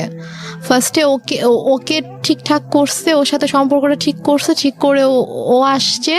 তারপর যেদিন আসবে, কারণ আসলে আপুর সাথে দেখা হলে তো সবকিছু নর্মাল হয়ে যেত, এবং হয়তো আপুর সাথে সম্পর্কটা যদি নর্মাল হয়ে যেত তখন যদি আমি শ্বশুরবাড়িতে চলে যেতাম তখন হয়তো আপুকে ডিটেল ঘটনাটা বলতে পারতাম যে আসলে ব্যাপারগুলো কিন্তু এতদিন এভাবে ঘটেছে। আম্মু আসলে এটা চাইনি যে আমাদের সম্পর্কটা স্বাভাবিক হোক এবং আপুর সাথে ওর সম্পর্কটা স্বাভাবিক হোক। তো ইচ্ছাকৃতভাবে আম্মু এরকম সিনক্রেটটা করেছে। তো আপু ভাইয়া তো অনেক রেগে গেল। রেগে যাওয়ার পরে বলতেছে যে ঠিক আছে বাদ দেন, এই ছেলের সাথে আসলে দরকার নেই, সংসারের দরকার নেই, ওকে ইয়া করেন, ডিভোর্স পেপার পাঠিয়ে দেন। বাট আপনি তখন কি বলছিলেন? আমি তখন বলছি যে আমি তো ডিভোর্স দিব না। আমাকে ভাইয়া জিজ্ঞেস করছে যে তুমি কি বলো, আমি বলছি আমি ডিভোর্স দিব না, কি করবা? আমি বলছি আমি ওখানে যাবো, আমি ওদের বাসায় যাবো। তো বলছে যে আম্মু তখন বলছে যে দেখছো কিরকম নির্লজ্জ মেয়ে, এভাবে নিজের বোন ভাই মাকে অপমান করছে ওর জামাই, আর ও এরকম জামাইয়ের সাপোর্ট করে কথা বলছে, এখন ওখানে যেতে চাচ্ছে, কত বড় খারাপ মেয়ে, নির্লজ্জ মেয়ে, এগুলো বলছিল আর কি। তো তারপর গিয়ে ভাইয়া বলে যে তুমি কেন যেতে চাও, যে তোমার ভাই আপুকে অসম্মান করছে। আমি মানে বলতে নিচ্ছিলাম যে ব্যাপারটা কিরকম হয়েছে, বাট আমি আম্মুর ভয় বলতে পারছিলাম না, যে আমি যদি বলতাম যে ঘটনাটা এরকম হয়েছে তখন আম্মু তো এটা নিয়ে অনেক সিনক্রেট করতো। তো দেন আর রাতের বেলা আপু বলছে যে আমি ভাবছি যে রাতের বেলা যখন ঘুমাতে যাবো, আম্মু যখন ঘুমিয়ে যাবে তখন আমি আপুকে গিয়ে বলবো যে আপু ঘটনাগুলো কিন্তু এরকম হয়েছে, তুমি ওকে ভুল বুঝো না, তুমি ব্যাপারটা প্লিজ সলভ করো, আমি এটা বলতে চেয়েছি। তো তারপর রাতে যখন আপুকে বলেছে আপু আমি তোমার সাথে ঘুমাবো, বলছে আচ্ছা ঠিক আছে। তো আম্মু যেটা বলে যে তোমরা 2 বোন ঘুমাবা, চলো আমরা 3 জন একসাথে ঘুমাই। কারণ আম্মু হয়তো বুঝতে পেরেছে যে আমি যদি আপুকে কিছু বলে দেই, তারপর বলে যে আমিও তোমাদের সাথে ঘুমাবো। পরে আমি বলছি যে না আমি আর আপু ঘুমাবো রুমে, আর খাটে তো 3 জনের জায়গা হবে না। তো আপুর তখন বেবি ছিল 2টা। তো আপুর যে বড় বেবিটা ওর বয়স ছিল 2.5 বছর, তো ওর বাবার সাথে ঘুমাবে আর কি। তো আমি বলছি যে আমি আর পিচি বাবুটা আর আপু ঘুমাবো, তো বেডে তো জায়গা হবে না। সমস্যা না, আমি ফ্লোরে ঘুমাচ্ছি, তোমরা 2 জনই শুধু গল্প করবা, মাকে নিবা না গল্পে, মানে সেরকম বলতেছে। তো পরে এখন ওখানে তার মানা করার কিছু নাই, সেভাবে বলছে। আপু বলছে ঠিক আছে আসো, সমস্যা নেই, আসো ফ্লোরে ঘুমাও।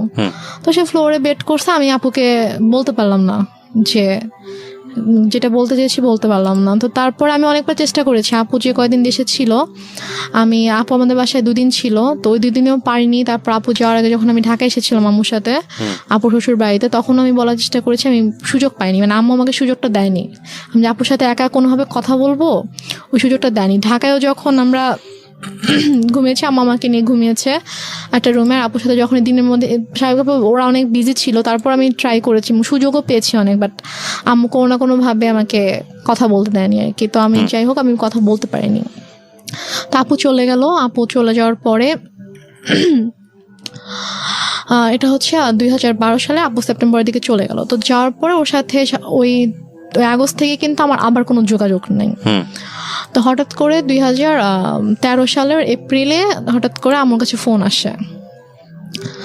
আসে যে আমার শ্বশুর অনেক অসুস্থ, উনি হসপিটালে ভর্তি এবং ডক্টর বলেছে যে হয়তো 2-1 দিনের মধ্যে, মানে আইসিইউতে ছিল, যে 2-1 দিনের মধ্যেই হয়তো সে আর করবে না। তো উনি নাকি যখন মানে অসুস্থ হয়ে যায় আইসিইউতে যাওয়ার আগে নাকি উনি বলেছে যে মানে আমাকে দেখতে চায়, আমার কথা বলেছে যে ওকে একবার দেখতে চাই, ওকে একটু নিয়ে আসো। তো এই জন্য ওরা আবার ওদের বাবাকে প্রচন্ড ভালোবাসতো আর কি। তো ওরা সবাই আম্মুকে ফোন দিয়ে মানে এটাও বলছে, আন্টি আপনার পায়ে ধরি প্লিজ আপনি ওকে পাঠান, ওকে আব্বু দেখতে চাইছে। তো আম্মু কোনোভাবে রাজি হয় না। আমি অনেক কান্নাকাটি করে আম্মু প্লিজ যেতে দাও। আমার শ্বশুর আমাকে অনেক আদর করতেন, মানে আমি ওনাকে বাবা ডাকতাম, আমার আব্বুকে আমি বাবা ডাকতাম। তো মানে উনি আমাকে খুবই আদর করতো। তো আমি যখন শুনি যে এরকম অসুস্থ আমার খুবই খারাপ লাগে। এবং আমার বাবা মারা যাওয়ার পর থেকে আমি যে কদিনই ওনার সাথে ছিলাম আমার কাছে জাস্ট মনে হয়েছে যে এটা আমার বাবা। তো আমি আম্মুকে অনেক রিকোয়েস্ট করি, তারপর ওরাও তো কন্টিনিউয়াসলি ফোন দিচ্ছিল। তারপর আম্মু বলে ঠিক আছে আমি ওকে নিয়ে আসতেছি, আমি নিয়ে যাব, আমি নিয়ে আসবো, তোমাদের আসতে হবে না।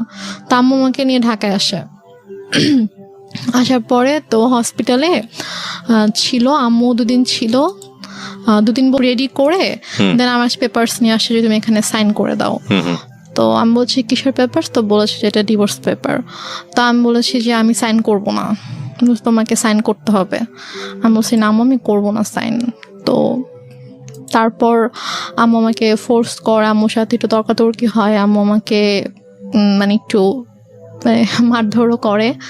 তো তারপর গিয়ে আমি ওই দিন সাইন করি না। তো তারপর গিয়ে তার কয়েকদিন পরে হঠাৎ করে আম্মু বলে যে সকালবেলা বলছে যে চলো এক জায়গায় যেতে হবে। তো আমি বললাম কোথায়? চলো গেলে দেখতে পাবা। তো গিয়েছি, তো গিয়ে দেখি যে একজন হচ্ছে লয়ার, তো ওনার বাসা আর কি। তো ওনার বাসায় গিয়েছি, তো ওনার বাসায় দেখি ওই লয়ারটা আছে, সাথে আরেকজন লোক আছে। পরে বুঝতে পারলাম উনি হচ্ছে কাজী। আচ্ছা। তো ওখানে গিয়ে আমাকে পেপারসগুলো নিয়ে বলছে যে নাও এখানে সাইন করো, সাইন করতেই হবে, এখানে কোনো সিনকিট করো না, এখানে সাইন করে দাও। তো আমি তো কিছুতেই সাইন করব না, আমি অনেক কান্নাকাটি করছিলাম। তো লয়ার ওয়াইফ বলতেছিল যে আপা আপনি তো বলেছেন যে আপনার মেয়ে নিজের ইচ্ছায় ডিভোর্স দিতে চায়, তো মেয়ে কেন কান্না করছে? ওকে, তাহলে কি মেয়ে চায় না? তো আমি তখন বলছি আঙ্কেল আমি চাই না, প্লিজ হেল্প মি, আমি চাই না আমার হাজবেন্ডকে ডিভোর্স দিতে। হ্যাঁ আমি লয়ারকে বলেছি আঙ্কেল আমি ওকে অনেক ভালোবাসি, আমি ওর সঙ্গে থাকতে চাই, ও আমার সঙ্গে থাকতে চায়, আম্মু ফোর্স করছে, আমি চাই না।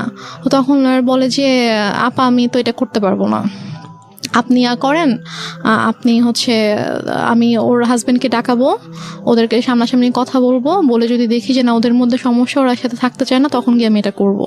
তার আগে আমি তো আপনার কথা শুনে বিশ্বাস করে ফেলেছিলাম যে আসলেই ওনার ছেলে ভালো না, বাট মেয়ের অবস্থা দেখে তো আমি এখন বুঝতে পারছি যে না আসলে আপনি মিথ্যা বলেছেন।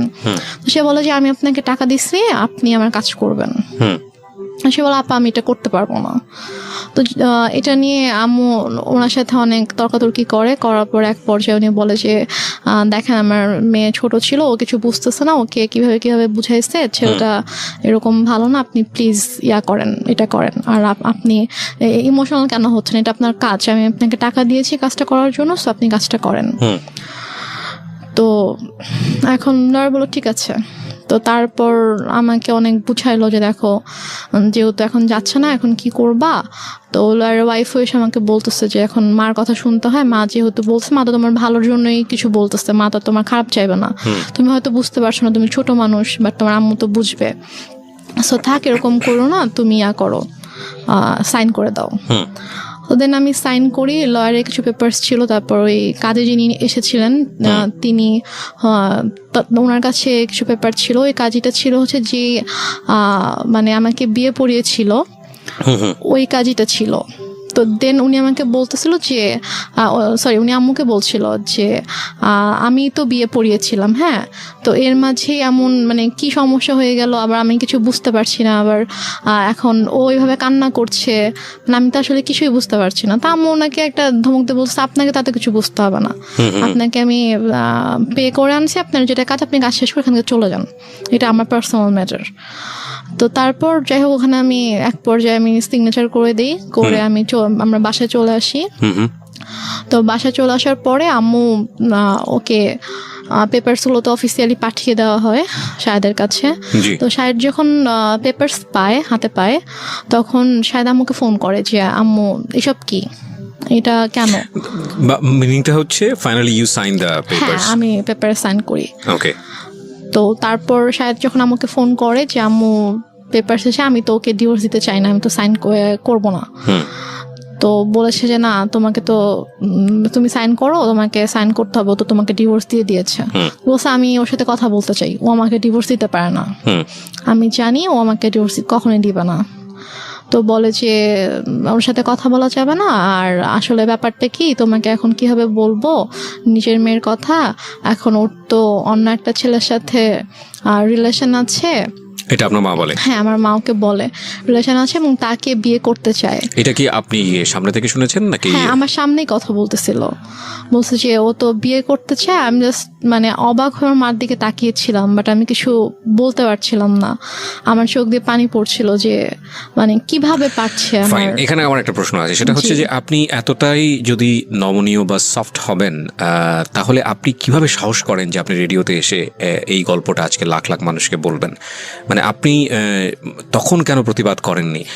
আপনার প্রতিবাদের যেই মানে বলতে পারি আমরা যেই স্পিডটা আমরা এখন দেখতে পাচ্ছি, লাখ লাখ মানুষকে জানিয়ে দেবার নিজের পরিবারের গল্প, সেখানে ওখানে একটু সামান্য সাহস করলেই তো হতো, একটু লাউডলি চিল্লালেই তো বুঝতে পারতো পাশ থেকে শাহেদ যে না, আমার স্ত্রী আমার পক্ষে আছে। সেটুকু সাহসও কি ফ্যামিলিতে ছিল না? সেটুকু সাহসও আসলে আমার তখন ছিল না। এবং আমার এর পরের ঘটনায় যেটা শুনলে আপনি যেটা বুঝতে পারবেন যে তখন আমি যেই স্টেপটা নিয়েছিলাম, অথবা তখন আমার মধ্যে যে পরিবর্তনটা এসেছিল, যে চিন্তাধারার যে পরিবর্তনটা এসেছিল, সেটা যদি আমার ওই মুহূর্তে আসতো, তাহলে যে আমার আম্মু আমার সাথে এত কিছু করতে পারতো না। এবং আমার এটা কিন্তু একটা ইন্টারেস্টিং বিষয় প্রিয় শ্রোতা, পরিবারের যে সদস্যরা সাধারণত মুখ বুজে থাকে, কথা বলতে পারে না বা প্রতিবাদ করা উচিত সেটা বোঝে সে পারে না প্রতিবাদ করতে, এরা কিন্তু ধীরে ধীরে ধীরে ধীরে এমন একটা পর্যায়ে চলে যায় এবং এমনভাবে আউটব্রাস্ট করে যখন আসলে আপনি চিন্তাও করতে পারবেন না ওর আউটব্রাস্টটা কতটা ভয়ানক হতে পারে। ওর ক্ষেত্রেও হয়তো বা বিষয়টা সেরকমই হয়েছে। হ্যাঁ, তো আমি তখন আমার আম্মুকে কিছু বলিনি, কারণ আমি এতটাই আপসেট ছিলাম যে আমি জাস্ট মানে বুঝে উঠতে পারছিলাম না যে আমার মা কেন আমার সাথে এরকম করছে, আমি কেমন করেছি। তো তারপরে আমার জুলাই মাসে 2013 সালে জুলাই মাসে আমার ডিভোর্স হয়ে যায় অফিসিয়ালি। তো তারপর জুলাইয়ের পর থেকে আর কি আমার মা আমাকে ধীরে ধীরে বলে যে মানে আমার যে কিছু গহনা ছিল সেগুলো তো আমার মায়ের কাছেই ছিল, সেগুলো আমার মায়ের আলমারিতে ছিল, বাট আমার আব্বু আমাদের নামে কিছু মানে আমার বোনের নামে কিছু প্রপার্টি রেখে গিয়েছিল আর কি। তো সেগুলো থেকে আমার যে অংশ ছিল সেখান থেকে সেগুলো আমার বলে যে আমার একটা দরকার আছে, আমি একটা সমস্যায় পড়েছি, তো আমার প্রপার্টিটা আমার নামে প্রপার্টি দেখাইতে হবে একটা অফিসিয়াল কাজের জন্য, তো আমার নামে তো ওরকম কিছু নাই, মানে শহরে ওরকম কিছু নাই, তো তুমি তোমার যে শহরের জমিটা আছে তুমি তোমার অংশটুকু আমার নামে তুমি অফিসিয়াল একটু লিখে দাও, দেন আমি আবার তোমাকে ব্যাক করে দিব। তো আমি ভেবেছি হয়তো সত্যি কোনো সমস্যা হয়েছে, এজন্য হয়তো চাচ্ছে। আমার আসলে মানে আমি বুঝে উঠতে পারিনি যে এটার মাঝে যে কি ছিল, এটা কেন আম্মু এরকম করছে। তো আমি সরল বিশ্বাসে আমি লিখে দিই, আম্মু আমাকে পেপারস নিয়ে আসে, কিছু স্ট্যাম্প নিয়ে আসে, তো স্ট্যাম্পে আমি সিগনেচার করে দিই। তো নিয়ে আসার পর একদিন আবার রেজিস্ট্রার অফিসেও যেতে হয়, তো ওখানে কেউ কিছু সাইন করতে, ওখানে সাইন করে দিই। আম্মু আমাকে বলেছে কয়েক মাস পর এটা আবার আমার নামে দিয়ে দিবে।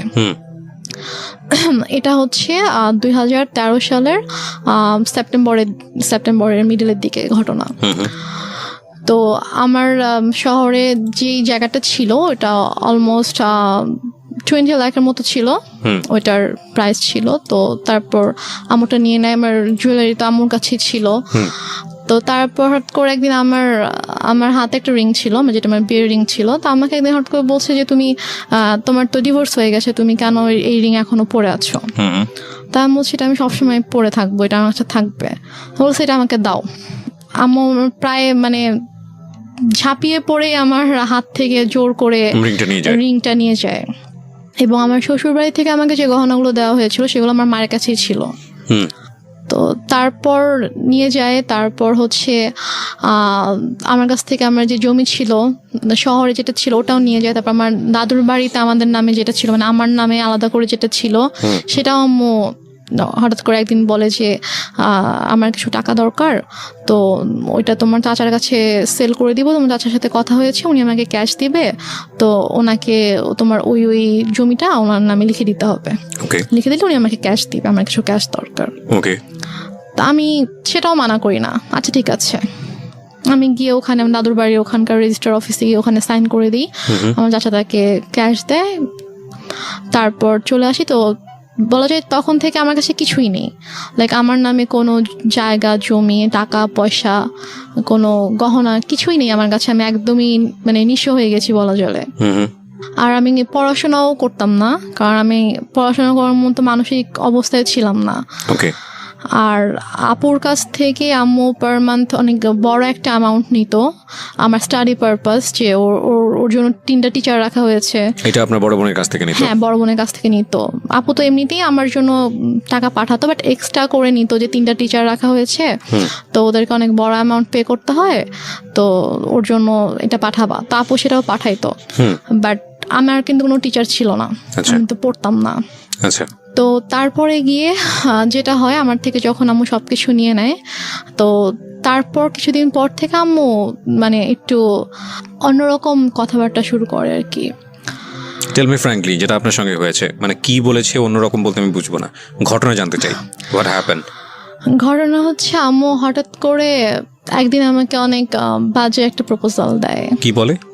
আম্মু আমাকে একদিন, আমি আমার রুমে ছিলাম, তো আমাকে এসে বলছে যে মানে একজনের নাম বলেছে যে অমুক বলেছে সে তোমার সঙ্গে তোমাকে সে 10,000 টাকা দিবে। Are you sure? জি। তো ফার্স্ট অফ অল আমি একটু থামাচ্ছি আপনাকে, বিকজ এটা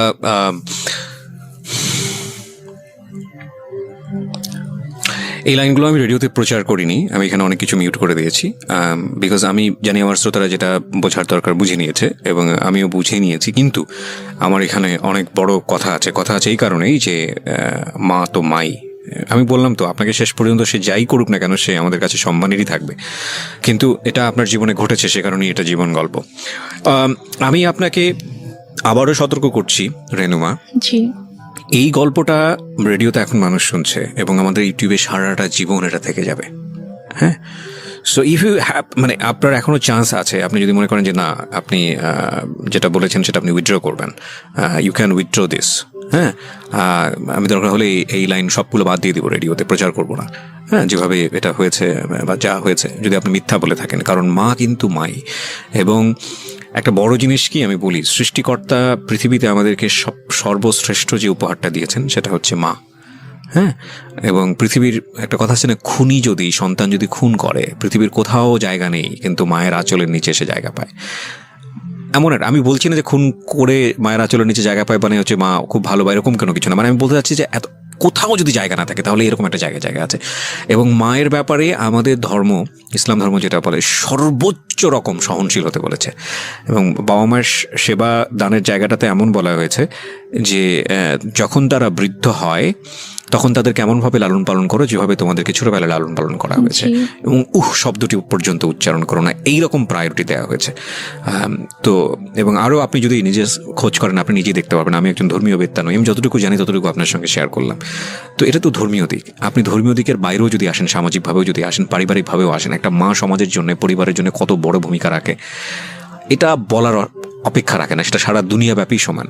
but your case is truly exceptional যদি সেটা হয়ে থাকে। সো আমি আপনাকে আরেকবার সুযোগ দিচ্ছি যে আপনি যেটা বলছেন চাইলে আপনি সেটা উইথড্র করতে পারেন। আমি সেটা উইথড্র করবো না, কারণ এটা আমার সাথে ঘটেছে। আমার নিজের মা যে আমাকে জন্ম দিয়েছে সে আমার সাথে এরকম করেছে। ওকে, তারপর কি হলো? তারপর আমার মা আমাকে এভাবে বলার পরে আমি এতদিন সবকিছু সহ্য করেছি। আমি হয়তো টুকটাক তর্ক করেছি, ঝগড়া করেছি, বাট ওরকম এক্সট্রিম লেভেলের আমি কখনো কিছু করিনি, আমি চুপই থেকেছি। বাট আমাকে যেদিন থেকে এই কথাটা বললো তখন থেকে আমি আর কি টোটালি আমি বুঝে যাই না এই মানুষটা কখনো আমার ভালো চায়নি। সো আপনার লেখাপড়া কি ওই সময়টাতে স্টপ ছিল? আমার লেখাপড়া তো স্টপই ছিল, কারণ একে আমি মেন্টালি ডিপ্রেস ছিলাম, আমি পড়তে পারতাম না, আমি পড়তাম না। তারপর বাসায় কোনো টিচারও ছিল না। যে লোকটার নাম বলা হয়েছে সে লোকটাকে আপনি চিনতেন? হ্যাঁ, লোকটাকে আমি চিনতাম। ওনার কি আসা যাওয়া ছিল আপনার বাড়িতে? না, আমাদের বাসায় আসা যাওয়া ছিল না, কিন্তু উনি হচ্ছে আমাদের মানে আমাদের যে এলাকাটায় আমরা ছিলাম ওই এলাকারই ছিল উনি। উনি কি প্রভাবশালী লোক ছিল? মোটামুটি। ওকে, আচ্ছা তারপরে আমার মা, আমি জাস্ট স্ট্রেট বলে দেই যে আমার পক্ষে এটা সম্ভব না। তখন আমাকে বলে যে তোমার কি আরো বেশি টাকা লাগবে? তা আমি বলি যে না, আমার টাকা লাগবে না, বাট আমি এই ধরনের কোনো কিছু করবো না। সো প্লিজ তুমি কখনো এই ধরনের কথা আমাকে অভাব তো বলবা ছিল না। না আপনাদের ফ্যামিলিতে? না, আমার ফ্যামিলিতে কখনো মানে আর্নিং সোর্সের দিক থেকেও তো কোনো সমস্যা ছিল না? আর্নিং সোর্সে কোনো প্রবলেম ছিল না, আমাদের যে টাকা পয়সার কোনো সমস্যা থাকা সেটাও ছিল না। আর আমার টোটাল খরচটা আপু বেয়ার করতো, আম্মুর জন্য একটা বড় একটা অ্যামাউন্ট পাঠাতো। মানে আমাদের তখনও কি আপনি আপনার ফ্যামিলিতে অভিভাবক বলতে আপনার মার পরে তো আপনার আপু ছিলই, তো তখনও বিষয়গুলো আপনি কেন আপুকে জানাচ্ছিলেন না? আপুর সাথে আমার কমিউনিকেট করার কোনো ওয়ে রাস্তাটাই ছিল না, মানে একদম গৃহবন্দী থাকতেন টোটালি। ইভেন কি মানে আমি হচ্ছে ঢাকা থেকে সিরাজগঞ্জ যখন চলে আসলাম একেবারে, তার কয়েক মাস পর আমাদের বাসায় তিনটে লাইনটা ক্লোজ করে দেওয়া হয়, লাইনটা অফ করে দেওয়া হয়। আর আম্মুর ফোনটা সব আম্মুর কাছে থাকতো, আর আমার তো ফোন ছিল না। আর আমাকে তো বাসা থেকে বেরোতে দিত না, কোথাও যেতে দিত না। কোথাও গেলে সেটা আম্মুর সাথেই। বাসায় কেউ আসলে, মানে কোনো গেস্ট যদি আসতো বাসায়, তো তার সামনে সবসময় আম্মুই আছে। আচ্ছা ঠিক আছে, তারপরে কি হয়? তো তারপরে আম্মু আমাকে কয়েকবার এই ব্যাপারটা নিয়ে বলে, ইভেন আমাকে এভাবে বলে যে তোমার কি আরো বেশি টাকা লাগবে, লাগলে বলো, কোনো সমস্যা নেই। আমি ওনাকে বলছি, আমি বলি যে আম্মু প্লিজ, আমি তোমার অনেক কিছু সহ্য করেছি, তুমি যখন যেটা বলেছো আমি তোমাকে দিয়ে দিয়েছি। আমার গহনা তো তোমার কাছে ছিল, আমার প্রপার্টিগুলো আমি তোমাকে দিয়ে দিয়েছি, তুমি আমাকে এটা করতে বলো না, আমার পক্ষে পসিবল না, আমি এটা করতে পারবো না। তখন থেকে আমার প্রতি প্রচন্ড খারাপভাবে মানসিক আর শারীরিক নির্যাতন শুরু হয়। কথায় কথায় আম্মু আমাকে মারতো। মানে তার কথায় একটা ছিল যে তোমাকে এটা করতে হবে, তুমি এটা করো। বিভিন্ন সময় বিভিন্ন অ্যামাউন্ট বলতো, বিভিন্ন লোকের কথা বলতো যে কি হয় এমন করলে, কি সমস্যা তোমার, এত অহংকার কিসের, তুমি নিজেকে কি মনে করো, তুমি কেন এত অহংকার দেখাবা, তোমার তো কিছু নাই, তুমি কি করে খাবা, তোমাকে যদি আজকে আমি বাসা থেকে বের করে দিই, তোমাকে যদি আমি কোনো মানে খাবার না দিই, কিছু না দিই, তুমি কি নিজে কিছু মানে 1 টাকা দিয়ে কিনে খেতে পারবা, তোমার কি অ্যাবিলিটি আছে? তোমার কিন্তু কিছুই নাই। সো তোমাকে আমার কথা মানতে হবে, যদি না মানো তাহলে কিন্তু আমি তোমাকে আবার বাসা থেকে বের করে দিব। ঠিক আছে, তখন তুমি কোথায় যাবা, কি করবা, তোমাকে কিন্তু এটা করেই খেতে হবে। সো বেটার তুমি আমার কথা শুনো, এখানে থাকো, থেকে করো। আমি বলছি আমি এটা করবো না। তারপর গিয়ে যেটা হয় সেটা হচ্ছে যে আমাকে প্রচন্ড মারতো, মানে হাতের কাছে যেটাই পেতো সেটা দিয়ে আম্মু আমাকে মারতো। তারপর এমনও দিন গিয়েছে যে আমি মানে মারের ভয়ে আমি আমার রুমের দরজা আটকে দিয়ে আমি থাকতাম, রুম থেকে বের হতাম না। আম্মু রুমে এসে অনেক ধাক্কাধাক্কি করতো যে রুম খুল, কেন আটকে রাখছিস। আমি ভয়। আচ্ছা, আপনাদের বাসাটা কেমন ছিল? আশেপাশে কি কোনো লোকজন ছিল না? আমাদের বাসাটা কিরকম ছিল, আমাদের বাসাটার হচ্ছে মানে বড় একটা জায়গা জুড়ে বাসাটা ছিল, এবং আমাদের বাসার পিছন দিকে জাস্ট একটা বিল্ডিং ছিল, আর ডানে বামে সামনে কোনো বাসা ছিল না। পুরোটাই ফাঁকা? বাসাটাই ছিল, হ্যাঁ, পুরোটাই ফাঁকা ছিল। আপনাদের বাসাটা কয়তলা? বাসাটা একতলা। একতলা, টিন শেড? টিন শেড না, ফাউন্ডেশন দেয় বাসা, বিল্ডিং। কতটুকু জায়গার উপরে? আমাদের বাসাটা অলমোস্ট 12 কাঠা জায়গার উপরে। 12 কাঠা জায়গার উপরে, একটা কর্নারে জাস্ট আমাদের বাসাটা, একটা কর্নার, এবং চারপাশে এটা বাউন্ডারি দেওয়া? হ্যাঁ, বাউন্ডারি দেওয়া। হ্যাঁ। তো তারপরে আমি রুম থেকে বের হতাম না, আম্মু আমাকে অনেক দরজার ভিতরে এসে লাথি দিত যে বের হচ্ছে। মানে এগুলো মনিটর করে কেউ নাই, শোনারও কেউ নাই? কেউ নাই যে শুনবে ইয়া করবে। তো তারপর আমাকে আমি যখন আমাকে জানি আমাকে বের হলে আমাকে মারবে, কোনো একটা কথা নিয়ে হয়তো আমার সাথে তর্ক করবে। আগেও কি গায়ে হাত তুলো নাকি এই ঘটনার পর থেকে গায়ে তোলা শুরু হলো? গায়ে হাত তুলতো ছোটবেলা থেকে, আম্মু খুবই ইয়া ছিল, আমি বলেছি তো, গায়ে হাত তোলা স্বভাব ছিল। বাট এটার পর থেকে আমি যখন মানা করতাম তখন থেকে খুব বেশি করে শুরু হয়েছে এটা। এমন হয়েছে যে আমি 1 দিন 1.5 দিন 2 দিন আমি না খেয়ে আমার রুমের ভিতরে বন্দি। আমি হয়তো ওয়াশরুম থেকে পানি নিয়ে পানি খেয়ে হয়তো আমি আছি, এরকমও হয়েছে। তো এক পর্যায়ে এভাবে চলতে থাকে, এভাবে চলতে চলতে 2014 সালের ফেব্রুয়ারিতে আমার ভাইয়া একদিন ফোন করে, দুলাভাই জি, আমার দুলাভাই একদিন ফোন করে বলে যে আমি তো দেশে আসতেছি, তো আমি 7 দিনের জন্য দেশে আসবো, তো 2 দিন হয়তো আমি সিরাজগঞ্জে থাকবো, এটা বলে। তো তখন আর কি আমার আম্মু আমার জন্য টিচার রাখে, ফেব্রুয়ারিতেই টিচার রাখে, 2জন টিচার রাখে, একজন হচ্ছে ম্যাথের জন্য আর একজন ইংলিশের জন্য। তো টিচার রাখার পরে আমার তোমার তো পড়াশোনার সময় অফ ছিল? আমার তো অফ ছিল, আমি টোটালি পড়াশোনা করতাম, বাট আমি কলেজে ভর্তি হয়েছিলাম। মানে আমি 14তে হচ্ছে আমার মানে 13তে আমার বেসিক্যালি এইচএসসি দেওয়ার কথা, বাট আমি দেইনি। তো ওইটা আবার 14তে রেজিস্ট্রেশন করানো হয় যে 14তে দিব, বাট তারপর আমার পড়াশোনা টোটালি স্টপ ছিল। তো ফেব্রুয়ারিতে আমার ম্যাথের বই টই আর নোটস টোটস যা কিছু লাগবে এগুলো সবকিছু আম্মু কিনে দেয়, কিন্তু 2জন টিচার রাখে, কারণ ভাইয়াকে তো শো করতে হবে যে সে আমাকে পড়াচ্ছে। তারপর ভাইয়া মার্চে আসার পরে, তো ভাইয়া ঢাকায় আসার 2 দিন পরে আমাদের বাসায় আসে, সিরাজগঞ্জে আসে। তো আসার পর আমি জাস্ট চান্সে ছিলাম যে আমি কখন একটু ভাইয়াকে একা পাবো, আমি কখন কথাগুলো ভাইয়াকে বলবো। তারপরে গিয়ে আমার মা হচ্ছে বাজারে যায়। আপনি শেয়ার করেন? হ্যাঁ, আমার ভাইয়া যেদিন আসে আমাদের বাসায়, তার পরের দিন সকালে আম্মু নাস্তা দিয়ে দেন, বলে যে তুমি ভাইয়াকে নাস্তা করো, আমি একটু বাজারে গিয়ে আমি একটু মাছ নিয়ে আসি। তো আম্মু যায়, যাওয়ার পরে এই ফাঁকে আমি ভাইয়াকে সবকিছু বলে দিই, মানে একদম আব্বু মারা যাওয়া থেকে শুরু করে আমার বিয়ে, ডিভোর্স, তারপরে পরের ঘটনাগুলো সবকিছু ভাইয়াকে বলি যে আমাকে এভাবে অত্যাচার করতো। তারপর আমার মা, ওই যে আমি বললাম 2006 সাল থেকে স্টিল আমি যখন 2014তে বাসা থেকে বের হয়ে আসি তার আগ পর্যন্ত আমার মায়ের যে আপত্তিকর ঘটনাগুলো সেগুলো সবকিছু আমি ভাইয়াকে জানাই। তো ভাইয়া তো শুনে খুবই শকড হয়ে যায় যে তুমি এতদিন কেন জানাও নি। তো আমি বলি যে আমি এরকম সিচুয়েশনে ছিলাম, জানাতে পারিনি। তো ভাইয়া তখন বলে ঠিক আছে, কোনো সমস্যা নেই, আমি ঢাকায় যাচ্ছি, আমি ঢাকা যাওয়ার পরে তুমি জাস্ট চুপ থাকো, তুমি মানে বুঝতে দিও না যে তো আমি জানি, নাহলে তোমাকে মেরে ফেলবে, তোমার ক্ষতি করবে, তুমি জাস্ট বুঝতে দিও না যে আমি সবকিছু তুমি আমাকে বলেছো। ও ভাইয়া আসার আগে আবার আম্মু আমাকে বলে যে যদি কিছু কোনোভাবে জানাস তাহলে কিন্তু তোর খবর আছে, মানে আমাকে হুমকি দেয় যে কিছু জানলেই কিন্তু তোর খবর আছে। তো তারপর তো আমি বলি। তো ভাইয়া ঢাকায় যাওয়ার পরে তো ভাইয়া কয়েকদিন পরে কানাডায় চলে যায়। তো যাওয়ার পরে আপুকে বলে ভাইয়া গিয়ে যে ওর সাথে এরকম করেছে আম্মা।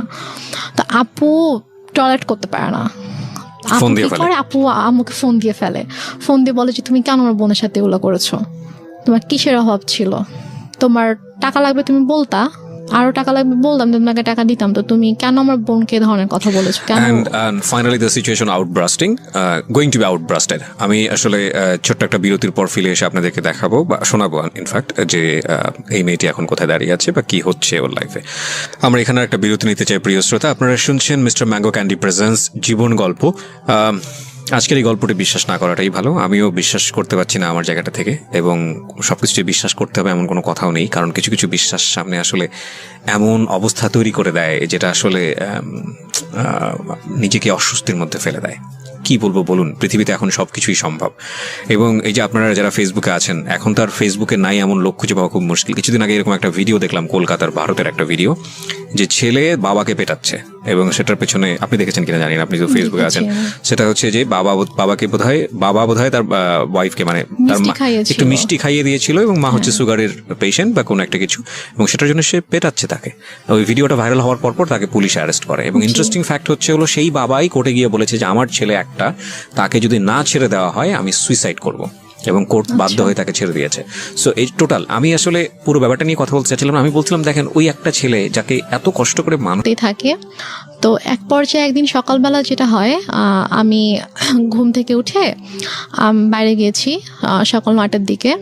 তো আমি পানি খাওয়ার জন্য আমি ডাইনিংয়ে গিয়েছি। তো আমাদের বাসাটা হচ্ছে ড্রয়িং আর ডাইনিং একসঙ্গে। তো ড্রয়িং রুম দিয়ে আর কি ডাইনিংয়ে ঢুকতে হয় আমার বেডরুম থেকে বের হয়ে। তো আমি গিয়েছি, তো দেখি যে একজন লোক বসে আছে আমার ড্রয়িং রুমে। তো আমি আমাদের ফেস চিনতাম, উনিও আমাদের এলাকারই ছিল, আমি ওর ফেস চিনতাম। তো আমি জাস্ট সালাম দিয়েছি, সালাম দিয়ে আমি ডাইনিংয়ে গিয়েছি, গিয়ে ফ্রিজ থেকে পানি খুলে আমি পানি খাচ্ছি। তো এর মধ্যে দেখেছি ওই লোকটা ডাইনিং এসেছে। তো আমি বলেছি যে আপনার কিছু মানে লাগবে, আপনি এখানে কেন? তো বলতেছে যে না, সে আমার হঠাৎ করে আমার হাত ধরছে। আচ্ছা ফাইন রেনুমা, আমি পার্টটা স্কিপ করতে চাই, because I know this part. Skip করতে চাই কারণে যে আসলে আমার মনে হয় এটা এনাফ। মানে তোমার সম্পর্কটা কেমন ছিল ফ্যামিলিতে এইটুকু বলার, এইটুকু যতটুকু হয়েছে এতক্ষণ ধরে বলা, এটা এনাফ। বাট থাক না, কিছু বিষয় আমরা নাই বা রিভিল করি। ওকে, সো স্কিপ করো এটা। তারপরে কি হয়? মা তো নিশ্চয়ই বাসায় ফিরে অনেক বেশি টর্চার করে। ঘটনাটার পরে যেটা হয়, আমি জাস্ট হাতটা ছাড়িয়ে নিয়ে আমি আমার রুমে চলে যাই। তো চলে যাওয়ার পরে তো মা বাসায় আসার পরে আসলে ওই দিন থেকে আমার প্রতি মানে আরো বেশি শুরু হয়ে যায় আর কি। লাইক আমার পরীক্ষাও কাছে এগিয়ে আসছে, আমার এপ্রিলের 1 তারিখ থেকে পরীক্ষা ছিল। তো এটা হচ্ছে মার্চের লাস্টের দিকে ঘটনা। তো আম্মু যেটা করতো সেটা হচ্ছে যে আমার খাবারের ভিতরে ঘুমের ওষুধ মিশিয়ে রাখতো। মিশিয়ে দিয়ে দেখা যেত যে আমি ঘুমিয়ে থাকতাম, আমি পড়তে পারতাম না। তো মানে এরকম। তারপর হচ্ছে মানে আমাকে ঠিক মতো, হয়তো আমি যদি খাবার না খেতাম, যদি বলতাম যে আমি নিজে কুক করে খাই, তো বলতো যে না, তুমি নিজে কুক করতে পারবে না। আমি নিতে পারতেছি না এই কারণে মানে একদম টু বি ফ্র্যাঙ্ক বলি, সেটা হচ্ছে এই মা শব্দটা। সো এটা তোমার লাইফে অনেক ভয়ানক রকমের, হয়তো অনেক ট্রমা জাতীয় কোনো কিছু, বাট আমাদের প্রত্যেকের জীবনেই এটা অনেক রেসপেক্টের জায়গাটা থেকে আমরা বরং আর না যাই। আমি বরং কিছু কোশ্চেন করে আজকের অনুষ্ঠানটা ইতির দিকে নিয়ে আসি। আমি সরি টু সে, বিকজ আমি তোমার সঙ্গে লম্বা সময় ধরে কথা বলেছি এবং আমি জানি বিষয়গুলো আরও ইন ডিটেলে আনা উচিত।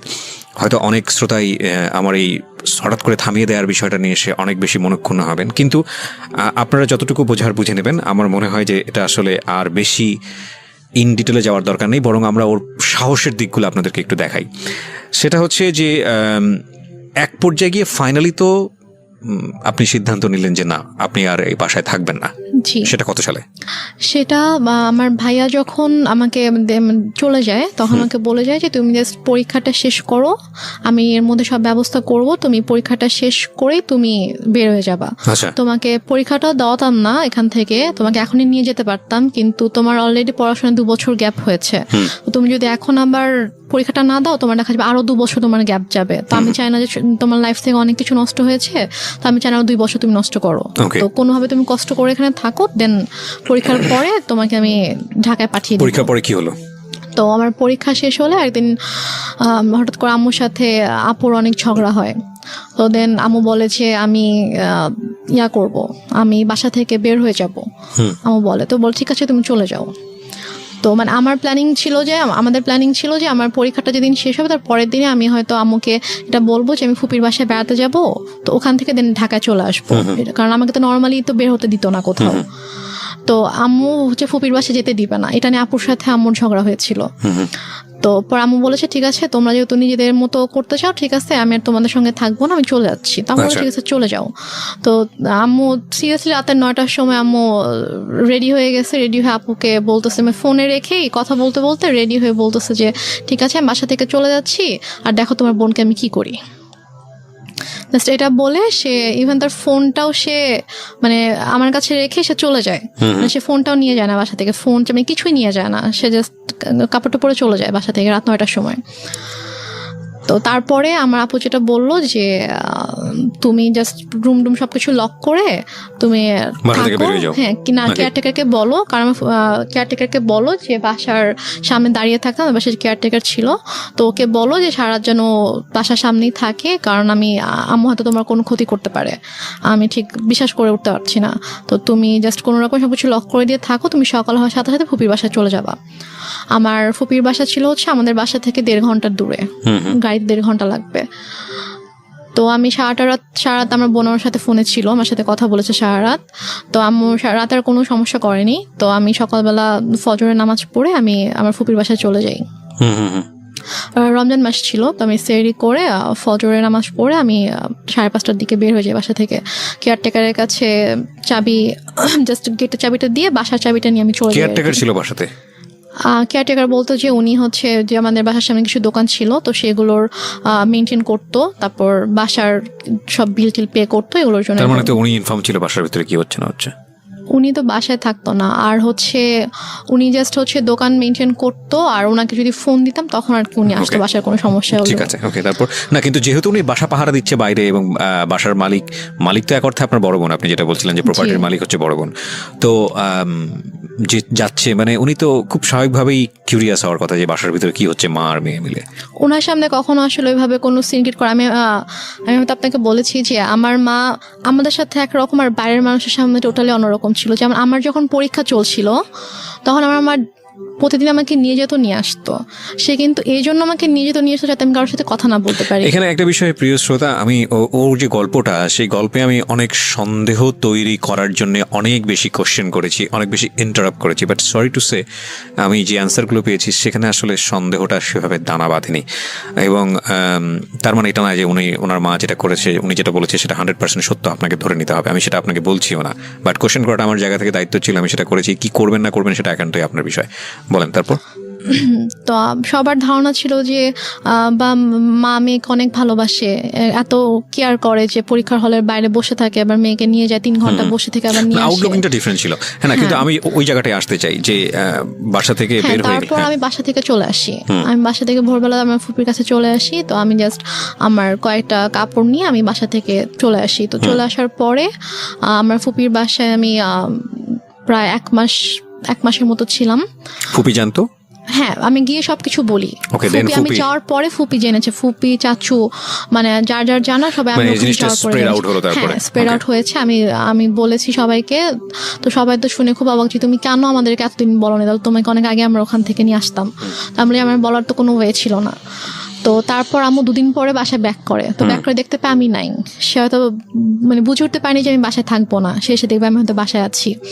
তো সে যখন দেখে আমি বাসায় নেই, সে তখন ফোন করে আমাকে। তো ফোন করে বলে যে তুমি কোথায়? আমি বলি যে আমি ফুপির বাসায়। তো বলে যে বাসায় আসো, চাবি নেই, আমি তো ঢুকতে পারতেছি না। আমি বলছি আমি বাসায় যাবো না।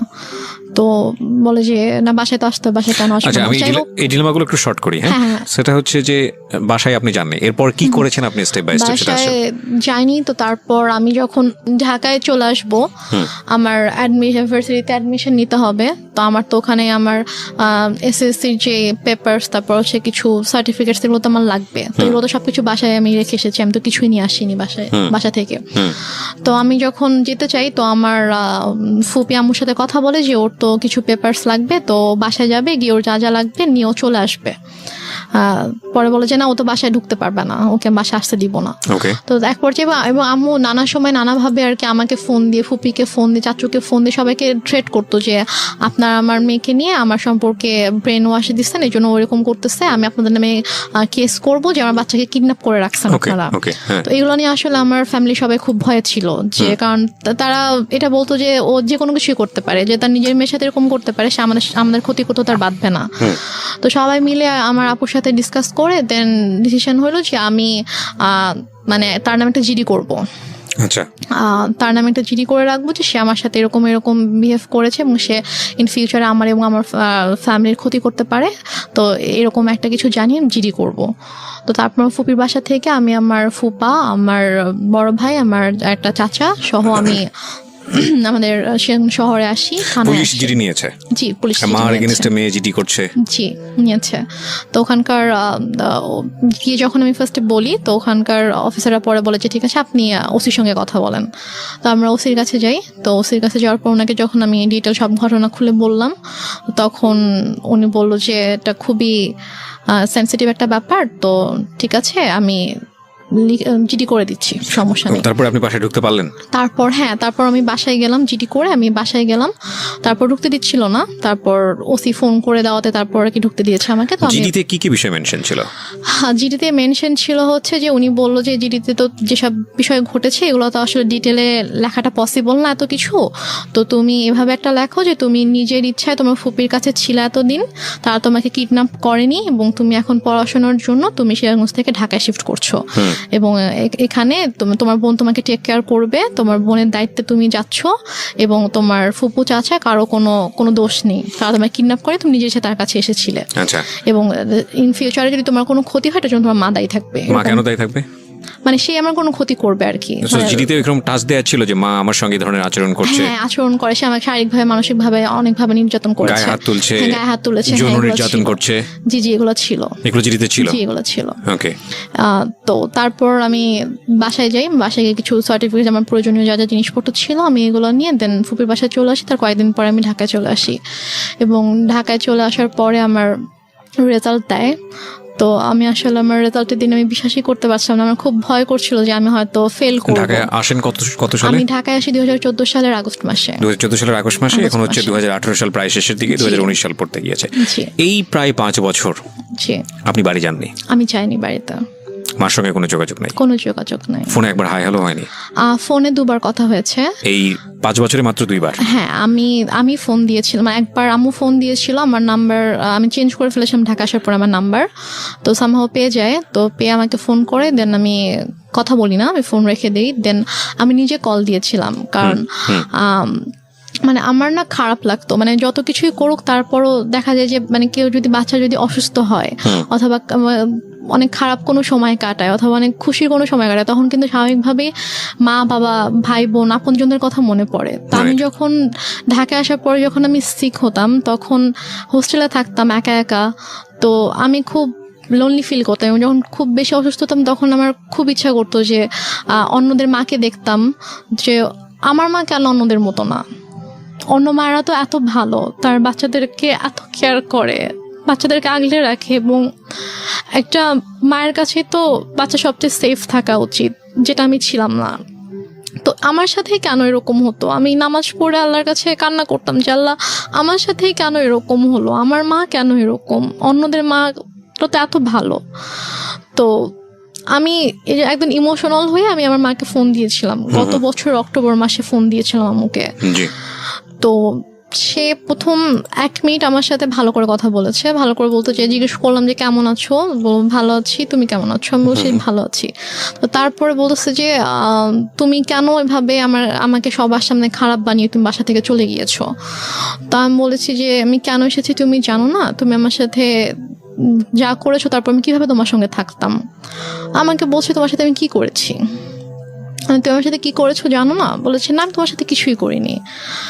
পরে বলছে যে বলো আমি তোমার সাথে কি করেছি। তখন আমি বলছি তুমি আমার সাথে আমাকে মারধর করেছো, আমাকে আমার সংসারটা নষ্ট করেছো, আমাকে আমার ভালোবাসা মানুষের থেকে তুমি দূর করেছো, তার সামনে আমাকে খারাপ বানিয়েছো, আমার সাথে তুমি অনেক কিছুই তো করেছো, তো তুমি এগুলো কিছুই করোনি, তুমি কিভাবে বলতেছো যে তুমি কি করছো তুমি জানো না। বলতেছে যে আমি তো তোমার সাথে এরকম কিছুই করিনি, তুমি তো নিজেই ডিভোর্স দিচ্ছ, তোমার ডিভোর্সের জন্য তো আমি দায়ী ছিলাম না, তো তুমি কেন এখন আমাকে মিথ্যা ব্লেম করতেছো, আর তোমাকে আমি কবে মারছি, তোমাকে তো আমি মারি নাই। মানে সে আমার সাথে যা যা করেছে তার সবকিছুই সে এখন অস্বীকার করে।